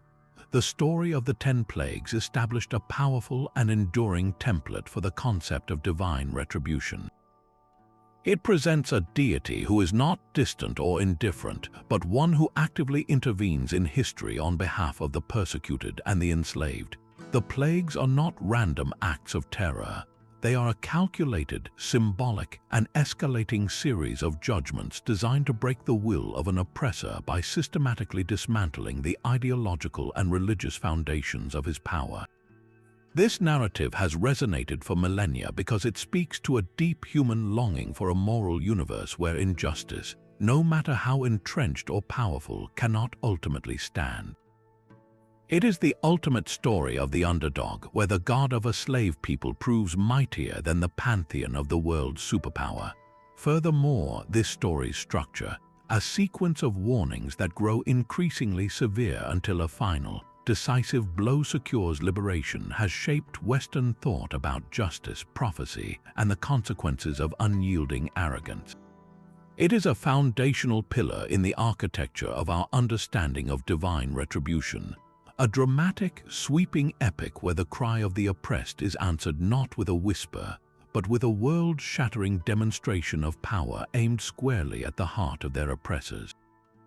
Our journey now takes us from the imperial courts of Europe to the high, sun-scorched mesas of the American Southwest, where another civilization seemingly vanished into thin air, leaving behind ghostly cities tucked into sheer cliff faces. These are the magnificent dwellings of the ancestral Pueblones, a people formerly known by the Navajo word Anasazi, which translates to ancient enemies or ancient ones. For centuries, they flourished across the Colorado Plateau, a culture of incredible ingenuity. They were not just simple farmers, but master architects, engineers, and astronomers who built sprawling, multi-storied stone pueblos and complex road systems. Their crowning achievements are the breathtaking cliff dwellings we marvel at today, like those at Mesa Verde and Choco Canyon. These were not primitive huts, but entire villages constructed in immense natural alcoves, hundreds of feet up canyon walls. To access them required climbing sheer rock faces with hand and toe holds, a defensive measure that speaks volumes. Here, sheltered from the elements, they stored their grain, raised their children, and performed ceremonies in circular, subterranean rooms called kivas. Life in these stone citadels was a testament to human adaptation, a sophisticated society perfectly calibrated to a challenging environment. Then, with startling swiftness around the end of the 13th century, they walked away from it all. They left behind pots still resting on hearths, food stores in granaries, and sandals in corners, as if they intended to return any moment, but they never did. This mass exodus from the centers of their civilization is one of North America's greatest archaeological mysteries, a puzzle where scientific evidence and more spiritual interpretations of retribution dramatically intersect. The most prominent scientific explanation points to a colossal, decades-long drought. Tree ring data, a precise record of past climate conditions, reveals a devastating megadrought that gripped the region from about 1276 to 1299. In a land where every drop of rain was precious, this prolonged dry period would have pushed an already marginal agricultural society to the brink. Springs and seeps would have dried up, and carefully tended fields of maize, beans, and squash would have withered in the parched soil. This was likely compounded by a phenomenon we now recognize as environmental degradation. As the population grew in great pueblos like those in Choco Canyon, the demand for resources soared. Trees were felled for construction and firewood, leading to deforestation. With the stabilizing root systems gone, topsoil would have eroded, and the land's ability to retain water would have diminished. It's a classic and tragically modern story of a society potentially outstripping its resource base, a slow-motion ecological crisis that would have made life in these great centers increasingly unsustainable. The people were quite literally watching their world turn to dust. Yet, the archaeological record hints at a far more complex and violent end than a simple, orderly migration prompted by drought alone. In some sites, there is compelling evidence of conflict and social collapse. At a place called Castle Rock Pueblo in southwestern Colorado, excavations uncovered the remains of dozens of individuals, their bones showing clear signs of violent trauma, bludgeoning, cutting, and burning. The site appears to have been attacked, its inhabitants massacred, and the pueblo itself abandoned thereafter. Other settlements show a move towards ever more defensible positions, with cliff dwellings themselves being the ultimate expression of this trend. Watchtowers were built on high points, and access routes became easier to control and defend. This doesn't point to a peaceful departure. It suggests a society fraying at the seams, where competition for dwindling resources escalated into brutal warfare, perhaps between different puebloan groups themselves. The social contract that had held their communities together for generations was breaking down, replaced by fear, suspicion, and the constant threat of violence from neighbors who were once trading partners. It is in this confluence of environmental disaster and social chaos that we find the seeds for a powerful narrative of divine retribution. For the ancestral puebloans, the natural world and the spiritual world were not separate realms, they were intimately connected. Their ceremonies, held in the sacred, dark confines of the kivas, were designed to maintain balance and ensure the arrival of life-giving rains. The kiva was a microcosm of the universe, a place where they descended into the earth to communicate with the spirits and ancestors. If the rains failed despite their rituals, the conclusion would have been terrifyingly clear. The gods were angry, the spiritual balance had been upset. From this perspective, the drought was not just a climate event, it was a symptom of a deeper spiritual crisis. Perhaps the community had strayed from the old ways.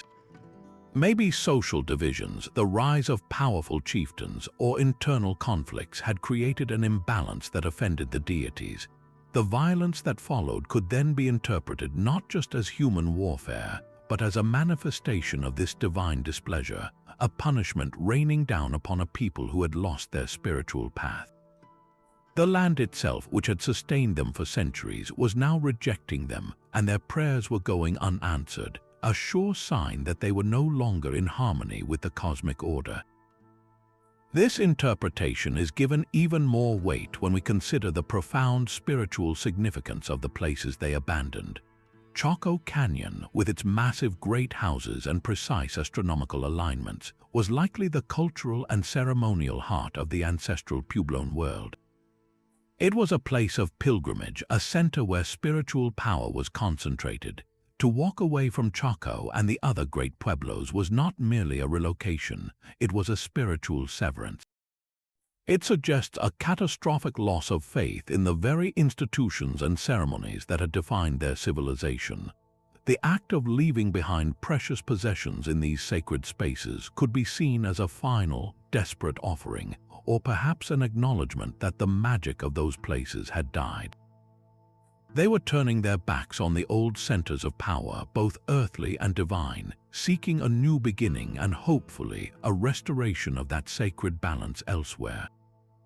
And so, the story of the ancestral puebloans is not simply one of a people fleeing a drought. It is a layered tragedy of a society confronting a perfect storm of environmental, social, and spiritual crises. The scientific evidence of megadrought and resource depletion provides the backdrop, the grim stage upon which this human drama played out. The archaeological signs of violence reveal the heartbreaking human conflict that erupted when that stage began to collapse. And the spiritual interpretation, the idea of divine retribution, offers us a window into how the people themselves may have understood their own catastrophic downfall. They likely saw the connection between their actions and their suffering, believing their world was ending because they had, in some profound way, broken their covenant with the gods and the land. Their legacy is not one of mere disappearance, but of a deliberate, though traumatic, migration, a scattering of their people to the south and east where their descendants, the Hopi, the Zuni, and the Pueblo peoples of the Rio Grande, would forge new lives, carrying with them the echoes of their ancestors' world and the hard-won lessons from its haunting, silent ruins. From the silent, wind-swept cliff dwellings of the American Southwest, we are transported back to the heart of the ancient world, to a moment of such profound and personal humiliation that it scarred the psyche of the entire Roman Empire. The year is 260, and the Roman world is in a state of unprecedented crisis. This period, known as the crisis of the 3rd century, saw the empire teetering on the brink of total collapse, assailed by barbarian invasions, economic meltdown, and a dizzying succession of short-lived emperors, many rising and falling by the sword. Into this maelstrom stepped Emperor Valerian, an elderly senator who seized the purple in 253 with the daunting task of restoring order. He divided the empire's defense with his son, Gallienus, and took personal command of the Eastern Front to confront a grave new threat, the ascendant Sasanian Persian Empire under its formidable and ambitious king, Shapur I. Shapur was no mere barbarian chieftain. He was the ruler of a sophisticated, rejuvenated Persian state that saw itself as the rightful heir to the ancient Achaemenid Empire, and he was determined to push Rome out of Asia. Valerian marched east with a massive army, the very image of Roman imperial might, expecting to crush the Persian upstart and secure the frontier. But what followed was not a glorious victory, but a catastrophe that would become the ultimate symbol of imperial hubris laid low. The decisive encounter occurred near the city of Edessa. Valerian's army, plagued by disease and perhaps betrayed by his own advisors, found itself surrounded and cut off from supplies. In a move of sheer desperation, the Roman emperor agreed to meet Shapur for peace negotiations. It was a trap. Upon arriving at the Persian camp, Valerian and his senior staff were immediately seized and taken prisoner. The Roman army, leaderless and demoralized, was slaughtered or scattered. The capture of a reigning Roman emperor by a foreign enemy was an unthinkable event. For a civilization that built its identity on military supremacy and the inviolability of its ruler, this was a psychological blow from which it would never fully recover. The sheer impossibility of the event was what made it so shocking. It was a rupture in the natural order of the world, a clear sign that the gods had turned their favor away from Rome. The humiliation, however, had only just begun. King Shapur was not content with merely capturing his rival. He was determined to create a lasting monument to his own glory and the utter degradation of Rome. Ancient historians, including the Roman Lactantius and the Persian sources inscribed on the Naksh-e-Rostam monument, describe a series of calculated, symbolic acts designed to strip Valerian of every last shred of dignity. The most famous and enduring image is that of Shapur using the prostrate body of the Roman emperor as a human footstool, stepping on his back to mount his horse. This was not merely a petty insult, it was a deeply symbolic act of domination, proclaiming to the world that the King of Kings now literally stood upon the neck of the Roman state. Valerian was paraded in chains through Persian cities, a living trophy forced to witness the triumph of his captor. The final chapter of his story descends into the realm of legend, but it is a legend so potent it has defined his memory for centuries. According to several accounts, after Valerian's death in captivity, his body was subjected to a final, grotesque indignity. The Persians, it is said, had his skin flayed, stuffed with straw or dung, and then dyed a crimson red. This macabre effigy was then put on permanent public display in a major Persian temple, a lasting trophy and a cautionary monument for any who dared challenge the power of the Sasanian throne. Whether this specific detail is historically precise or a later rhetorical embellishment, it perfectly encapsulates the totality of his downfall. The man who was the pater patriae, the father of his country, was reduced to a hollowed-out skin, a museum piece in the land of his enemies. For the Romans who lived through this trauma, Valerian's fate was more than a military defeat.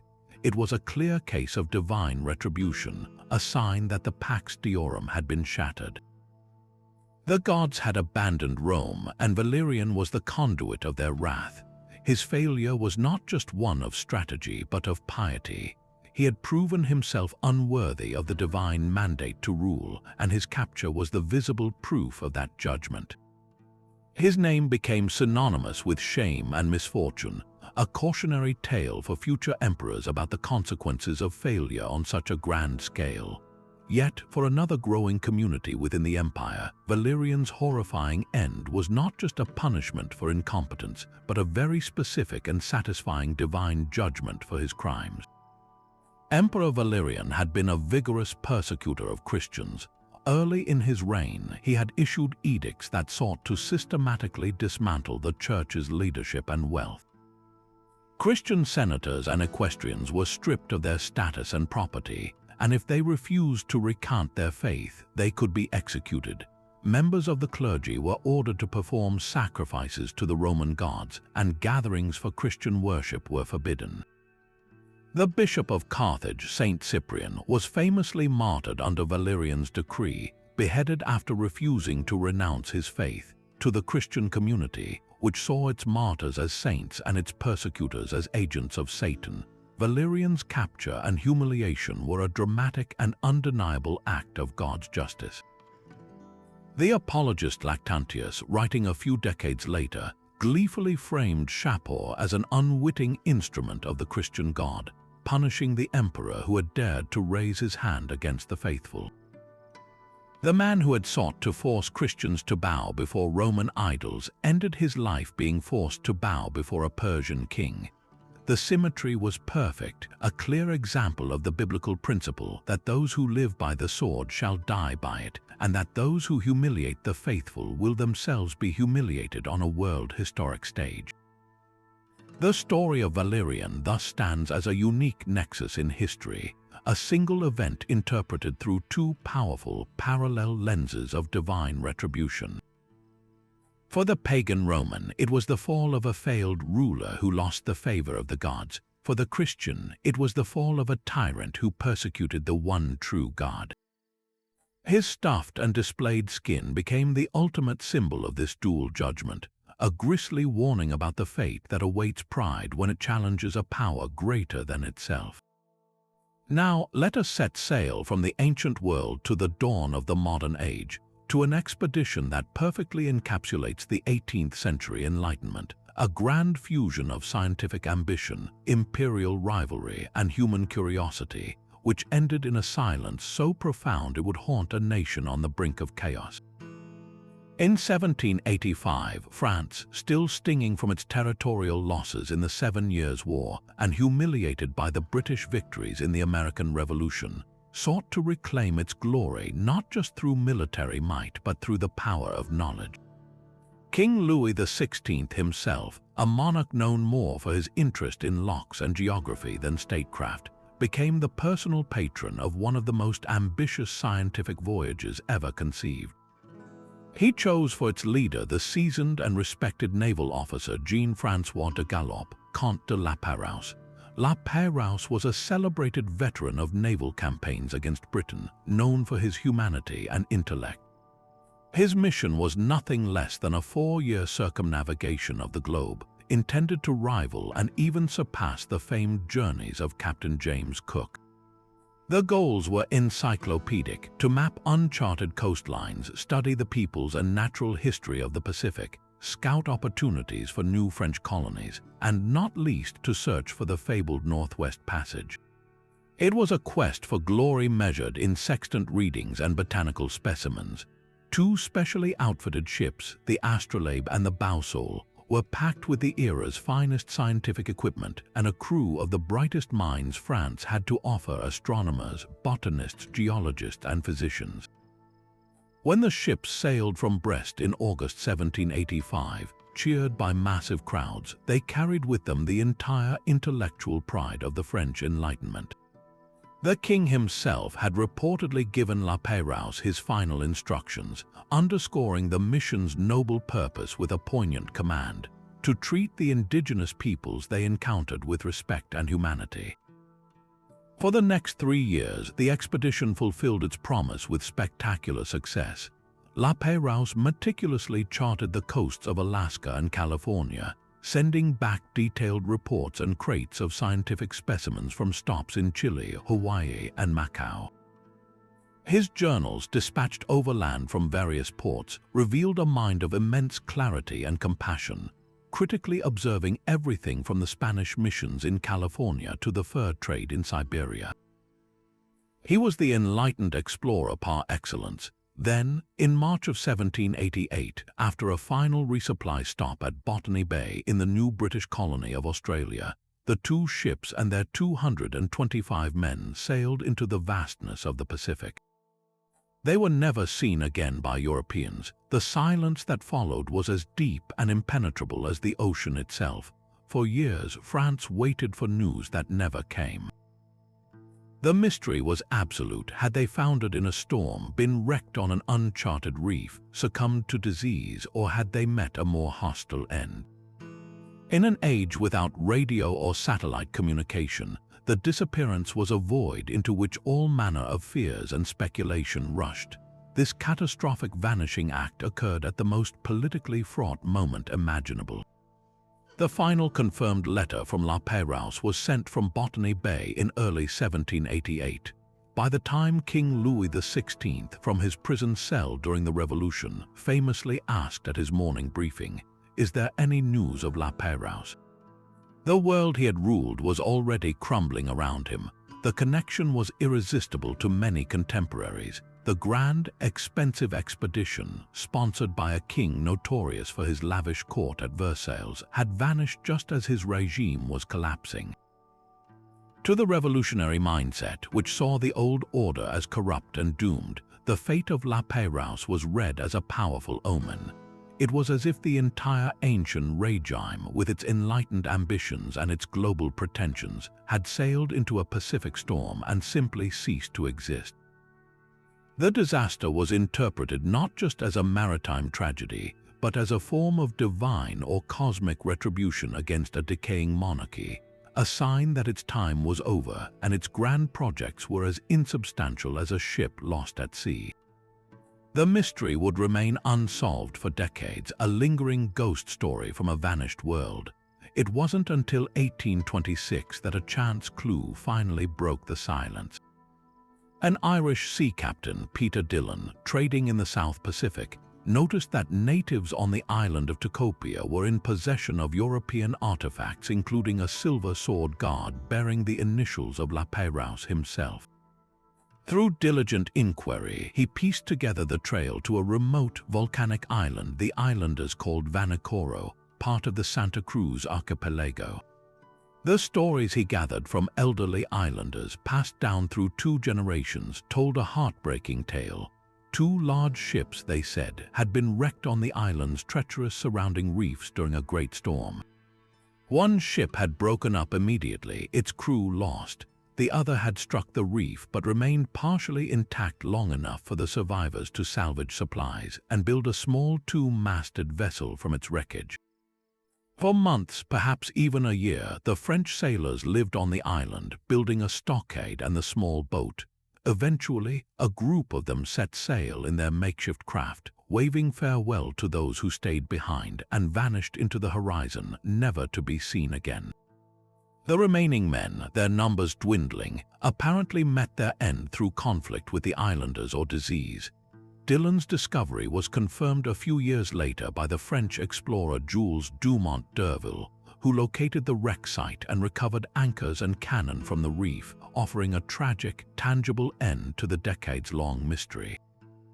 Modern archaeology on Vanikoro has filled in more of the details, suggesting the ships were likely overwhelmed by a complex combination of a cyclone and the island's uncharted, razor-sharp coral formations.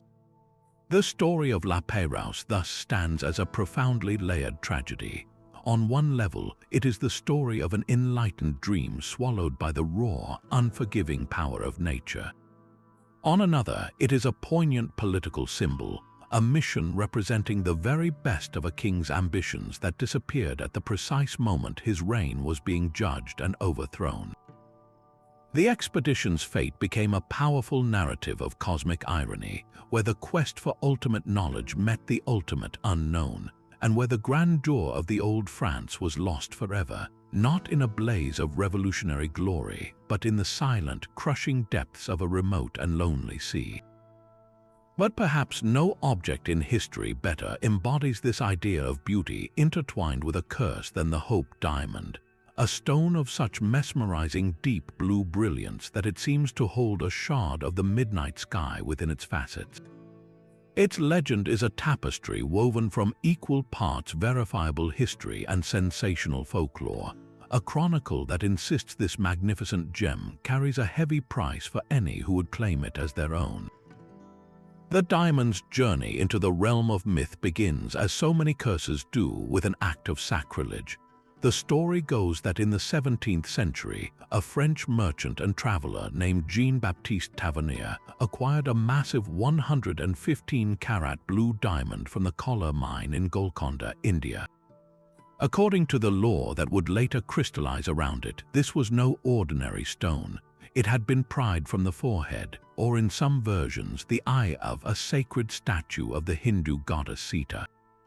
To steal from a deity is to invite the most profound form of retribution, and the curse allegedly fell upon Tavernier first. While historical records indicate he lived a long life and died of natural causes, the embellished legend insists he was torn apart by wild dogs on a trip to Russia, a fate befitting a temple robber. This foundational myth establishes the diamond's core narrative. It is a stolen sacred object, and its beauty is not a blessing but a beacon for divine vengeance. The diamond's path then leads directly into the heart of a doomed monarchy, cementing its connection to catastrophic downfall. Tavernier sold the stone to King Louis XIV of France, the Sun King, who had it recut into a 67-carat gem known as the French Blue. It became a centerpiece of royal opulence, a symbol of the absolute power of the Bourbon dynasty. But decades later, that dynasty would collapse in the fire of revolution. The gem passed down to Louis XVI and his queen, the infamous Marie Antoinette. According to the curse narrative, the diamond's malign influence was now working on a national scale. Both monarchs, of course, met their end at the guillotine during the Reign of Terror. While the diamond was only one of countless symbols of the monarchy's decadence, in the retrospective glow of the curse, its presence in the royal treasury became a pivotal reason for their tragic fate. The stone, it was said, had exacted its price for the original sin of its theft, claiming the lives of the very pinnacle of French society. After the Revolution, the French blue was stolen from the royal repository and vanished for several decades, only to re-emerge in London in the 1800s in its current, recut 45-carat form. It was here that it acquired the name it carries today, after the British banking family, the Hopes, who purchased it. Their ownership, however, did little to dispel the aura of misfortune. The Hope family fell into financial ruin, and the diamond was sold to pay their debts, seemingly confirming that the gem brought bankruptcy to those who possessed it. The 20th century saw the curse's narrative meticulously crafted and amplified, turning it into a global sensation. The diamond passed through the hands of a series of owners who seemed to court tragedy. A Greek merchant named Simon Montharides and his entire family were reportedly killed when their carriage plunged over a cliff. While the veracity of this specific tragedy is difficult to confirm, it became a cornerstone of the growing legend. The most influential promoter of the curse was undoubtedly the famed American jeweler Pierre Cartier. When he acquired the diamond in the early 1900s, he understood that its mystique was far more valuable than the stone itself. He deliberately wove together the disparate threads of tragedy and misfortune into a cohesive and marketable story, presenting potential buyers with a dossier detailing the diamond's bloody history. He sold it to American socialite Evelyn Walsh McLean, who found the curse more thrilling than frightening. She wore the large blue gem as a good luck charm, flouting the warnings. Yet her life was marked by profound personal sorrow. Her first son died in a car accident, her daughter died by suicide, her husband was declared insane and committed to a mental institution, and the family newspaper, the Washington Post, went bankrupt. To the public, this cascade of misfortunes was not coincidence, it was the curse playing out in real time. The final chapter in its private ownership seemed to confirm its deadly nature. After Evalin's death, the diamond was purchased by New York gem merchant Harry Winston, who eventually donated it to the Smithsonian Institution in 1958. The story goes that the curse had one last gasp. The postal carrier who delivered the diamond to the Smithsonian was later injured in a truck accident, had his leg crushed and his house burned down. While these events were likely unrelated, they were immediately absorbed into the legend, proving the curse's enduring power to find meaning in random misfortune. So why does this narrative of a cursed object, largely fabricated for publicity, hold such an unshakable grip on our imagination? The answer lies in a powerful psychological and cultural alchemy. On one level, the story of the Hope Diamond serves as a perfect moral fable. It reinforces the ancient idea that great beauty can conceal great danger, and that ill-gotten gains, especially those taken from the sacred, will ultimately corrupt and destroy the possessor. It is a narrative of cosmic justice where the scales are balanced not by human courts, but by the invisible, implacable force of a curse. This provides a satisfying, if terrifying, explanation for seemingly random tragedy. The bankruptcy of the Hopes or the personal tragedies of Evelyn McLean are not just senseless events. They are part of a grand moral order where action and consequence are inextricably linked. Furthermore, the curse gives us a sense of control over the uncontrollable. By believing in the curse, we can tell ourselves that such misfortune is avoidable. We simply must not possess the cursed diamond. It creates a rule in a chaotic world. The role of figures like Pierre Cartier was crucial. He didn't create the curse from nothing, but he expertly curated and marketed a pre-existing cultural template, understanding that we are all, on some level, willing consumers of a good ghost story, especially one that revolves around an object of such breathtaking value and beauty. Today, the Hope Diamond rests safely behind bulletproof glass at the Smithsonian's National Museum of Natural History, seen by millions. It is one of the most visited museum objects in the world. Its curse is now part of its identity, a story we tell ourselves as we peer into its deep blue depths. We are not just looking at a rare carbon crystal. We are looking at a vessel for our deepest fears about fate, justice, and the hidden cost of desire. A permanent monument to the enduring human need to believe that some things are simply too beautiful and too stolen to ever truly be owned. And so we arrive at our final unbelievable story, a cataclysm of such raw, planet-altering power that it serves as a fitting climax to our journey through tales of divine retribution. Imagine a sound so immense it circles the globe not once, not twice, but 4 times.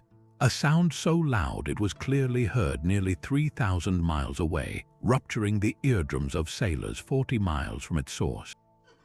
This was not the wrath of a mythical god, but the very real and explosive rebirth of a volcano in the Sunda Strait between Java and Sumatra, Krakatoa. In the late 19th century, the world was becoming increasingly connected by telegraph cables and steamships, yet it remained a place where nature could still deliver a shocking, humbling reminder of its supremacy. Krakatoa had been grumbling for months, with steam vents and minor eruptions signaling a deep, restless energy. But nothing could have prepared the region for the paroxysmal climax that began on August 26, 1883. The initial eruptions sent towering columns of ash and pumice 20 miles into the stratosphere, creating spectacular electrical storms and terrifying the coastal communities. The following day, August 27th, the volcano unleashed its full apocalyptic fury. A series of 4 colossal explosions, the last of which is considered the loudest sound in recorded history, tore the island apart. The blast was calculated to be equivalent to 200 megatons of TNT, over 10,000 times more powerful than the atomic bomb dropped on Hiroshima. The mountain essentially vaporized, collapsing into a caldera beneath the sea. This sudden void in the ocean triggered the deadliest element of the disaster, a series of devastating tsunamis. Walls of water, some reaching heights of 120 feet, radiated outwards at the speed of a jet airliner, slamming into the surrounding coastlines of Java and Sumatra. The waves scoured entire villages from the map, dragging ships miles inland and drowning an estimated 36,000 people. The destruction was so complete that the geography of the region was permanently altered. The immediate physical effects were staggering enough, but the eruption's impact did not stop at the shores of Indonesia. The volcano injected an immense volume of ash and, more importantly, sulfur dioxide gas high into the atmosphere. This gas combined with water vapor to form a haze of sulfuric acid droplets, an aerosol veil that spread around the entire planet. For years, this veil circled the globe, filtering and scattering sunlight. The result was a measurable global cooling event. Average world temperatures dropped by more than 1 degree Fahrenheit, a shift that may sound small but had profound consequences. For months, the world witnessed bizarre and beautiful atmospheric phenomena. Sunsets and sunrises became explosively vivid, blazing with lurid reds, oranges, and purples. Artists across Europe and North America, including the famous painter Edvard Munch, were inspired by these spectacular skies, with many historians believing the fiery backdrop of his masterpiece, The Scream, was a direct representation of the post-Krakatoa twilight. More practically, the global climate was thrown into disarray. Weather patterns shifted, growing seasons were disrupted, and harvests failed in many parts of the world, leading to food shortages and economic hardship thousands of miles from the volcano itself. The entire planet, connected not by technology but by the shared atmosphere, had felt the shockwave of a single geological event. In the face of such incomprehensible power, the human search for meaning began immediately. For the local populations in Java and Sumatra, steeped in rich spiritual traditions and animist beliefs, this was not a random geological event. It was a clear and terrifying act of divine retribution. The world, in their cosmology, was a balance of visible and invisible forces. The colossal eruption, the sky turning black, and the ocean rising up to consume the land were signs that this balance had been catastrophically upset. Many interpreted it as a punishment from the gods for societal sins, perhaps for the growing influence of Dutch colonial rulers and the perceived moral decay that came with it, or for the community's own failure to uphold ancient traditions and pay proper respect to the spirits of the land and sea. The destruction was so total that it was seen as a dramatic reset of the natural order, a purging fire and flood that wiped the slate clean. The very name Krakatoa is often thought to be a misinterpretation of the local phrase Krakatau, which some scholars suggest may have meant vanished or blown away, a name that itself speaks to a history of violent change and a recognition of the mountain's cataclysmic potential. Oral histories and local legends that arose in the aftermath frequently framed the event as a battle between powerful supernatural entities or as the direct wrath of a displeased deity, a narrative that provided a framework for understanding a tragedy that otherwise defied logic. This interpretation was not confined to local villages. Even in the scientifically advanced West, where newspapers reported the event with a mixture of horror and awe, there were those who saw the hand of God in the global repercussions. Some Christian preachers in Europe and America pointed to the bizarre weather, the failed harvests, and the blood-red skies as signs of the biblical end times, a divine warning to a world they believed was becoming too secular and self-satisfied. The event seemed to transcend the boundaries of specific religion and become a universal symbol of nature's, and by extension God's, overwhelming power. It was a humbling event for an age of industry and empire, a stark demonstration that all human ambition and technological progress could be rendered meaningless in the face of a single, violent geological sneeze. The global scale of the effects made the retribution feel cosmic, as if the entire world were being held accountable. The story of Krakatoa, therefore, stands as the ultimate example of natural disaster interpreted through the lens of divine justice. It was retribution on a literally earth-shattering scale, an event that rewrote maps, altered global climate, and scarred the human imagination, leaving behind a powerful legacy that reminds us we inhabit a dynamic and sometimes violently expressive planet, one where the line between natural force and supernatural judgment can become very, very thin. And so our journey through these 30 unbelievable stories reaches its end, a journey that has taken us from the writing on the wall in ancient Babylon to the gutted, silent cities of Pompeii, and from the cursed tomb of a boy pharaoh to the frozen, desperate camps of the Donner Party. We have walked with kings and conquerors, and we have witnessed empires brought to their knees.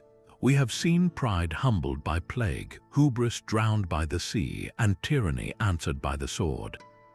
What unites these tales, scattered across millennia and continents, is that powerful, haunting thread: the human conviction that a moral order governs the universe, a force that sooner or later balances the scales. These narratives are far more than just historical footnotes or campfire ghost stories. They are fundamental expressions of a deep-seated human need. In a world that can often feel random and cruel, the idea of divine retribution provides a framework of meaning. It transforms senseless tragedy into a moral lesson. It turns the terrifying power of a volcano or the sudden collapse of a dynasty into a purposeful act, a verdict from a higher court. These stories assure us that cruelty will not go unpunished, that arrogance will be met with a fall, and that no act, no matter how hidden, ultimately escapes notice. They are the ultimate reassurance that the universe is not indifferent but just. This is why these accounts resonate so powerfully, whether they are found in sacred texts, whispered in local legends, or debated in modern history books. They speak to our deepest longing for a world where justice, in the end, prevails. So we are left with that final, lingering question, the one that has hovered over every story we have explored.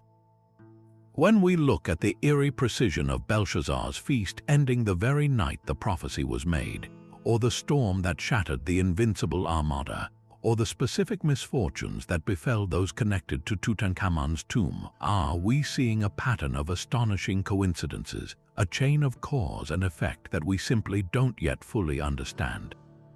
Or are we witnessing the subtle, and sometimes not so subtle, fingerprints of a higher power intervening in human affairs, delivering a justice that transcends our own? The answer, perhaps, is as personal as faith itself. Now the conversation turns to you. What do you think? Do any of these stories convince you that there is a cosmic force of justice at work? Or do you see them as powerful metaphors, human attempts to impose order on the chaos of history? We would love to hear your perspective. Share your thoughts in the comments below. Tell us which story you found most compelling, or share another tale of divine retribution that has haunted your imagination. And if you have enjoyed this journey to the edge of history's greatest mysteries, make sure to subscribe and hit that notification bell. There are countless more enigmas waiting for us to uncover, and we are just